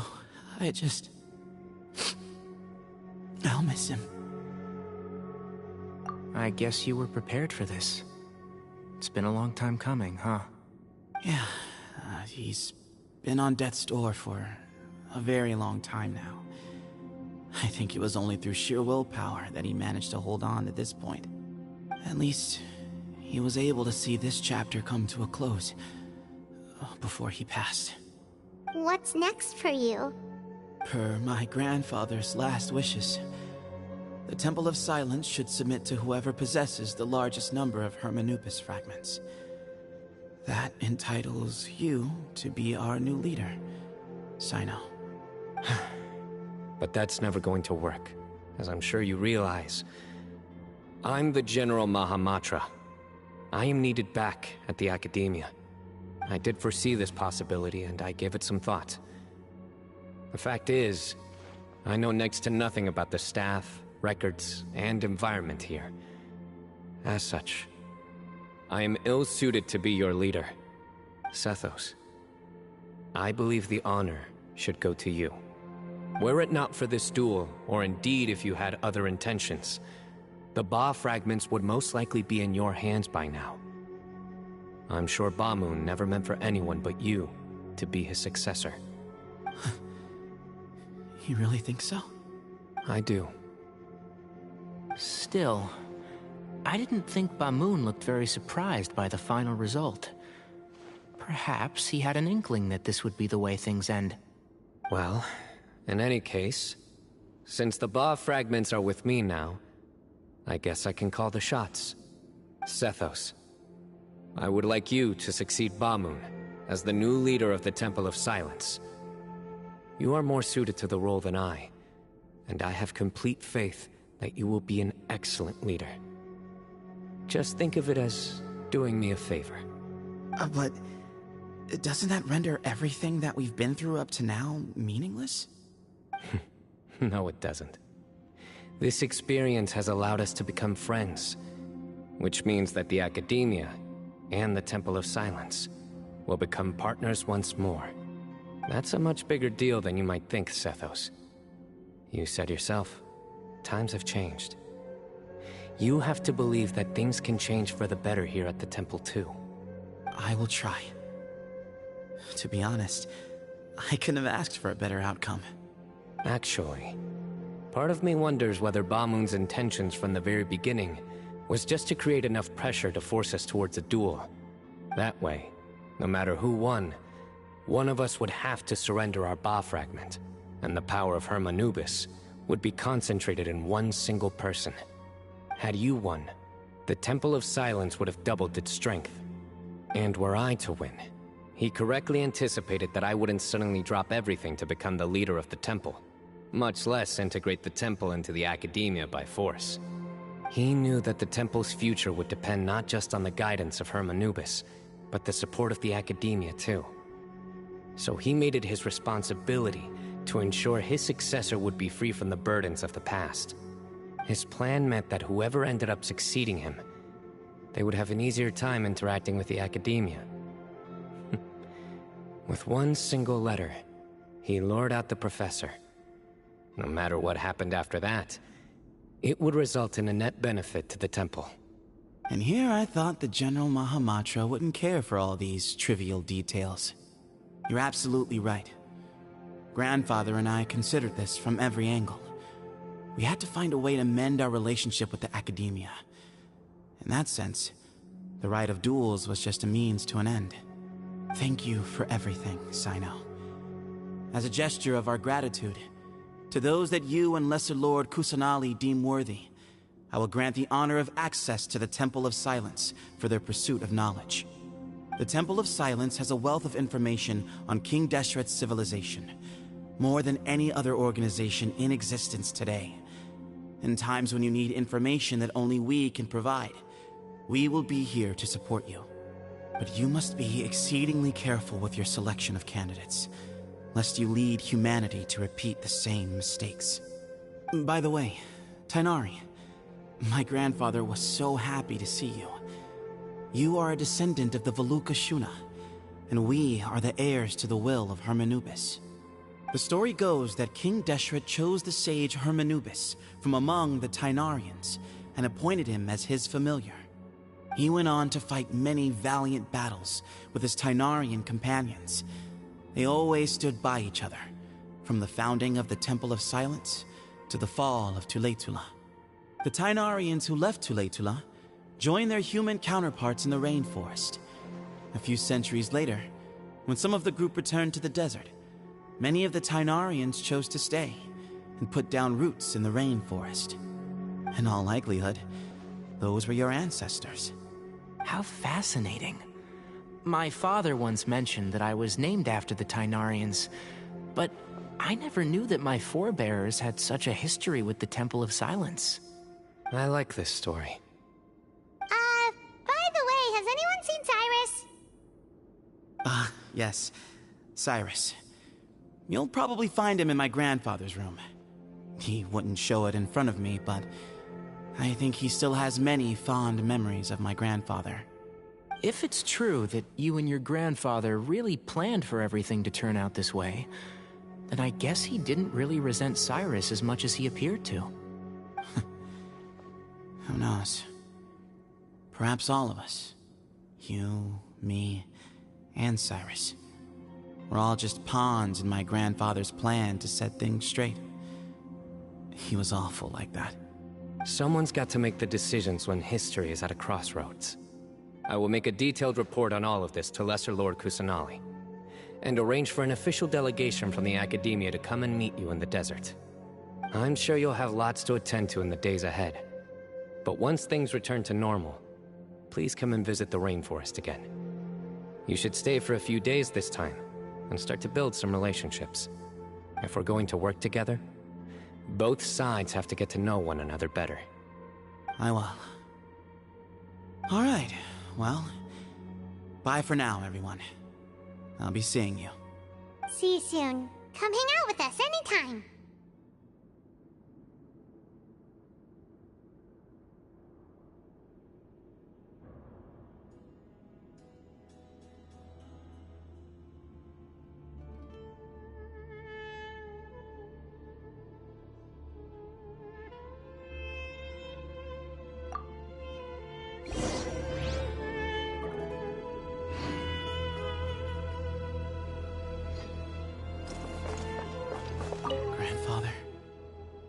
We did it.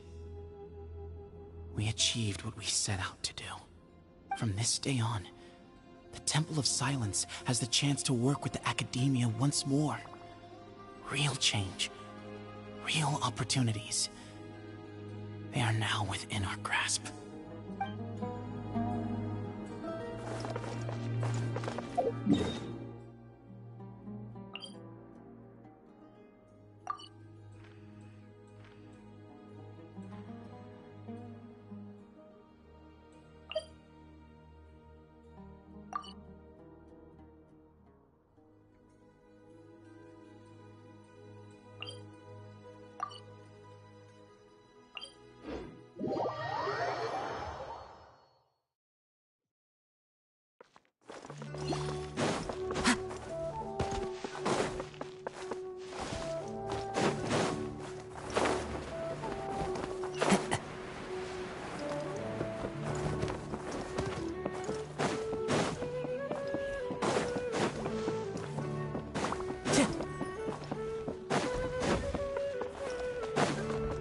to go.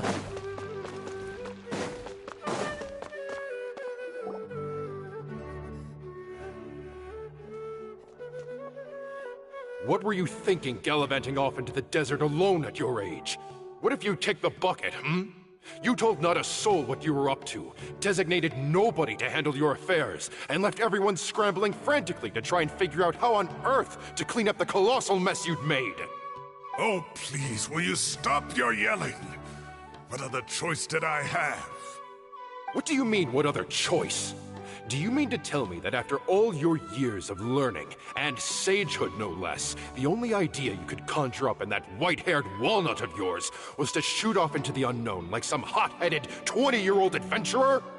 A one-man suicide mission, hmm? That's the best idea that one of the finest minds of a generation could come up with, is it? It astounds me that you survived the journey, and you're lucky that Ba Moon didn't finish you off when you arrived. All right, all right. Honestly, the way you're going off on me, it's like you wish you'd been there to lend him a hand. Does it mean nothing to you that I'm your colleague and former classmate? I've got nothing more to say. What's the point of berating an old bag of bones? What do you mean, bag of bones? I'm a flesh-and-blood hero who, despite his old age, saved our General Mahamatra from being stripped of his powers. Okay, look. Fine, I admit it, I was in the wrong. How can I make it up to you? What about, a month's work at the Academia? 1 month? Try 3. Inari's master is really laying into Cyrus. Let's give them a wide berth. Professor brought this on himself. Don't pay any attention to him. Wow, I haven't seen Master get this riled up in a long time. The last time he chewed someone out like this must have been back when I was still a student. I think I'll go around and update everyone. Tell them the situation's resolved. Want to come with me? We can go for dinner afterwards. My treat. You in? Makes sense. I'm in. Paimon's coming too! Let's go!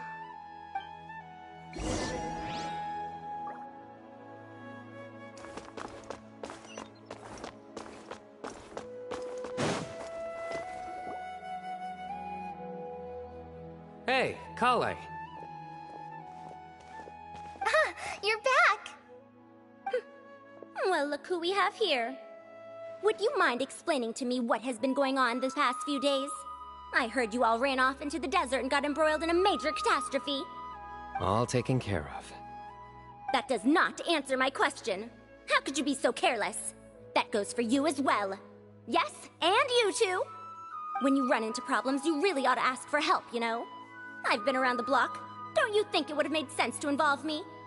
And let's not forget, I know the desert like the back of my hand. Now would not be a good time to attempt to argue with Farazan. You're right. Mm-hmm. It's not the first time that I've had to talk to you about this sort of thing either. You need to learn that there are times when the right thing to do is get a more experienced member of staff involved. Do I make myself clear? Because if you don't, Kale, please do something. He's giving me the signal. All right, guess it's time to play my ace in the hole. Say, Madam Farazan, I can see you're pretty upset, but, I was just wondering, remember that time you offered to give me a tour of the Academia? Does that offer still stand? Huh? Wait, did I hear that right? Kale, you remember? Wonderful. Well, of course the offer still stands. Come on. Madam Farazan will show you around the old classrooms. Poor Kale getting dragged off like that. Also, check out Farazan acting like some sort of official Academia tour guide. Kale! Cup. Huh? What? Oh, right! What do you mean, cup? You need a cup. I can get you a cup. Oh, Oh, it's nothing. Just Master's way of reminding me to stay hydrated while I'm out and about.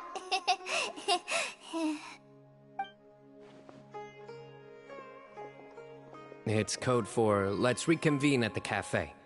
Tighnari and I used it while we were in school, and it's become something of a family tradition now. Oh, that's kind of fun. Mm-hmm. 2 people left. Let's bring them along too.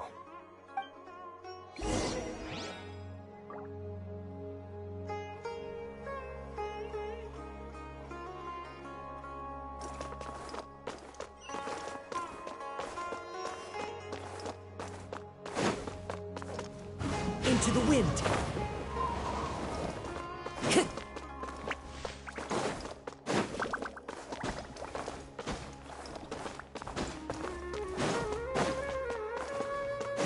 Time to go.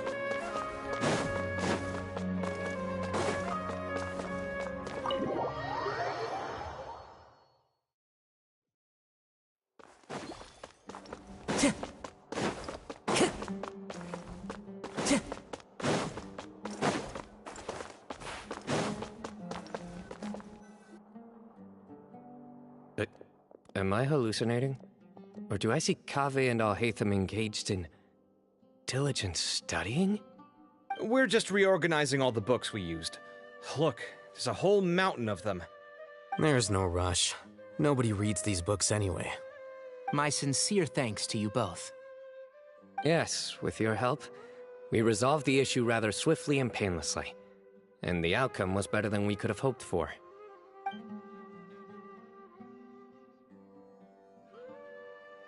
I see. The Temple of Silence resorted to rather unique means of self-preservation. It explains how they managed to remain hidden for so many years. And it sounds like they managed to preserve a whole load of ancient documents as well. I'd love to go check those out if I ever had the chance. That day will come. The Temple of Silence is a hugely important organization, and we'll be sure to maintain good relations with them in the future. Now, as a token of my appreciation, I'd like to treat everyone to coffee. Sounds good. Yeah, sounds great. Although after the last few days, I don't know if I can handle another coffee. But I can just order something else. Sure. Let's go.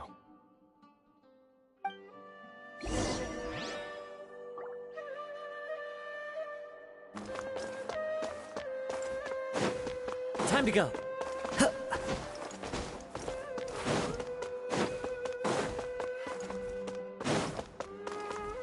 One with nature.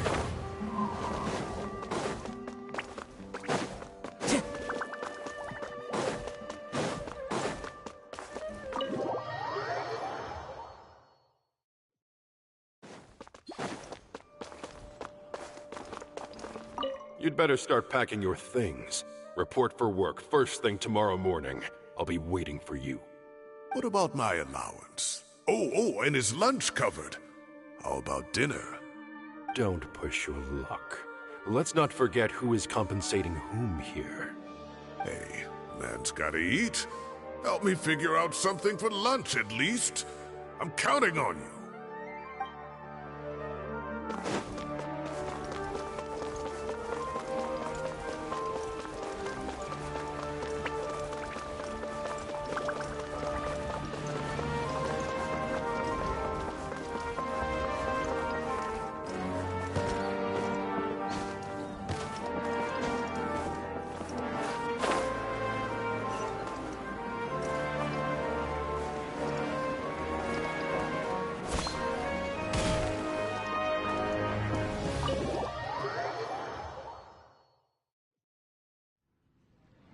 And then, the Traveler just pounced on their opponent and knocked him right out cold!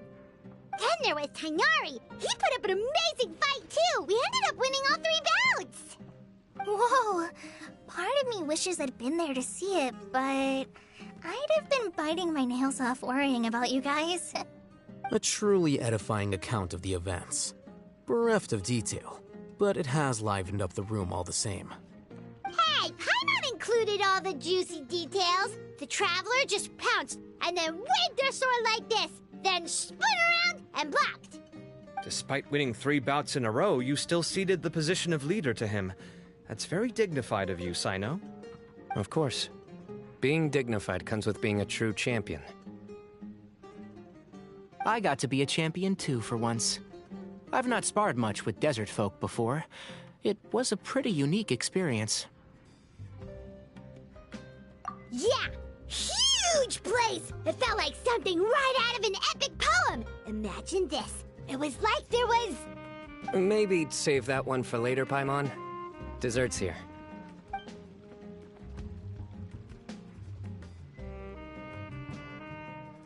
I think that'll do me for today. Shall we stop off at the House of Dana again before heading home? We should probably finish putting all those books back. My thoughts exactly. See you around. I should get going as well. See you all later. Make sure you get some good rest tonight. I need to go say thanks to the Core 30 for their help. Also, Sir Nephis says he wanted to introduce me to some of the Academia's work processes. So, I gotta dash too. Kale's come a long way. She's much more confident at dealing with other people these days.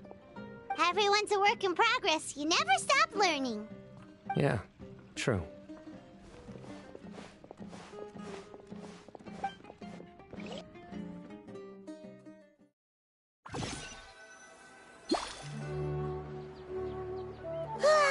That was good. It feels like everything's finally wrapped up now. Life is all about these moments when you can finally relax and hang out with good friends after a job well done. And also, those desserts Cyno got, they were really good. Paimon definitely needs more of those in the future. Do you three have anything planned for the rest of the day? If not, would you come somewhere with me? That's a secret for now. Wouldn't want to spoil the surprise. Okay. I think I can guess what you're talking about. It'll definitely be a nice surprise. Well, now Paimon's curious! Come on, let's go!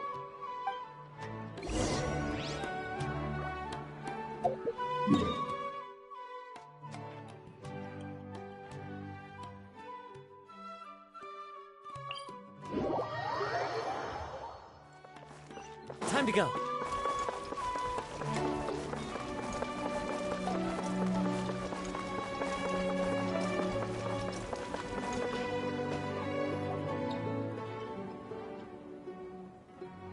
Been a while since I last made my way up here. Wow, look at this place! We're so high up! Need any help?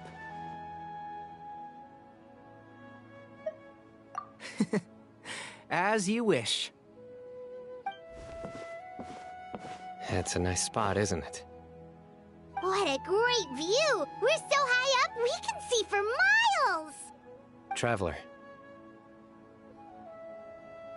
Turn around.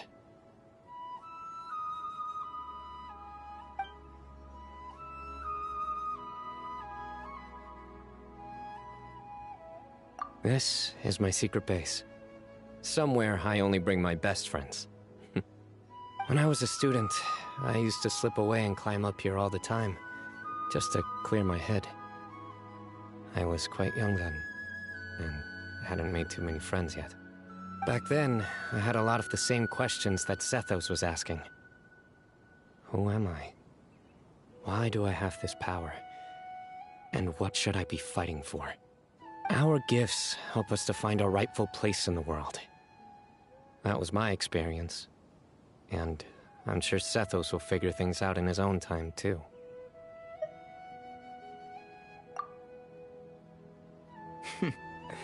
You two really are like brothers.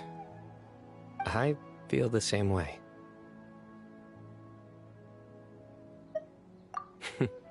Of course. I see no need to be humble when it comes to the facts. I still remember one time when we came up here to chat and do our homework. Cyno accidentally dropped a fruit. Luckily, he has fast reflexes, so he caught it just in time. That was the one and only time. Nothing will ever slip through my fingers again. those were good times. I kind of miss the student life. You know, Paimon really shouldn't be able to imagine Cyno doing something like that, but for some strange reason, the mental image is coming through clear as day. Then make it stop. There's somebody there. It's Professor Cyrus. You guys carry on without me. I'll be right back. Okay. Huh? Hey, you're not supposed to jump down! Be careful!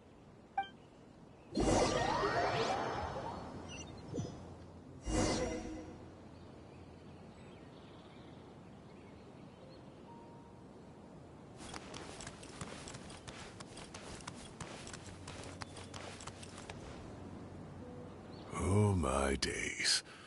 I can't believe how stupid I look in this one. Professor, what are you muttering to yourself about? Cyno. Just the man I'm looking for. Guess what I found in some old notebooks? Some old photos? Can you believe it? This notebook was just sitting in a pile of odds and ends in the Sage's office. I must have forgotten to take it with me, and no one's touched it since. It was still right there. I was at the Academia earlier to discuss my workload with Nephis. I swung by the old office to have a look around and just happened to cross it. Well, time flies. Look how tiny you are in this picture. Still a kid. You look quite young yourself in that one. Ah, it's this one. I remember that. Lisa took it, didn't she? Yep. Looks like her work, all right. Who else could have found just the right angle to make me look so unbelievably hideous? And this one. Looks like we're both dozing off. Oh, cheeky girl. Taking secret photos of us without our knowledge. Is there something you'd like to say to me, Professor? Like what? Like, these are good photos, aren't they? Hey, at moments like this, I hardly know where to begin. I can't pretend I'm a good person. But Moon had every reason to despise me. And well, so do you if you feel the same way. Don't be ridiculous, you old codger. Is that not what you wanted me to say? Oh, I've dreamt of that place many times after leaving the desert. Sometimes I've dreamed that I was doing research with them again. And other times, I dream of the day they saved my life. Oh, it was one of the happiest times of my life. We all learned so much from one another. You've matured so much over the years, Cyno. Since you're my professor, I should save you some face by not calling you out on all the non-answers you just gave. So, I will do the right thing and keep my mouth shut. Good thinking. Take your own advice next time. Seriously, why bully an old man like me? I thought heroes were supposed to be gracious. Hey, wait, how did I not notice this one earlier? Lisa strikes again. Just how many did she take? Look how cute you were when you were little. I remember how well-mannered you were back then, too. Yeah, and look how serious and professional you used to be. Oh, I can't compete with you anymore. First you get better than me at the deadpan jokes, and now you're besting me at those little quips, too. Don't say that. I still have a lot of respect for you. That's more like it. Hey, what would you say to meeting up with Lisa again sometime? I'd like that. Let's find a time and pay her a visit in Mondstadt. All right, I'll add it to my schedule. Let's go next week. Wait, no. Next week is the tomato growing competition. I have got to beat Zaha Hadid. Or you could find a real hobby, Professor.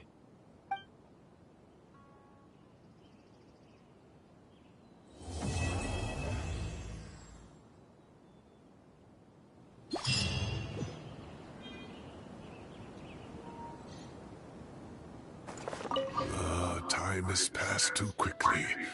The children have all grown up.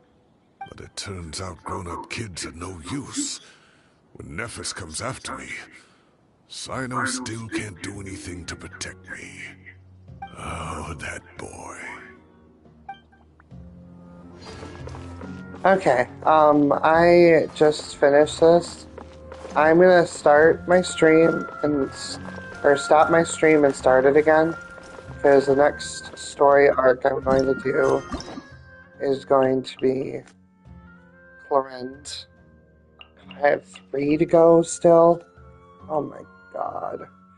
I gotta get them done though, because Natland just came to the game and I'm really behind. So, be back soon. It won't take long. I'll start again very, very soon. Bye.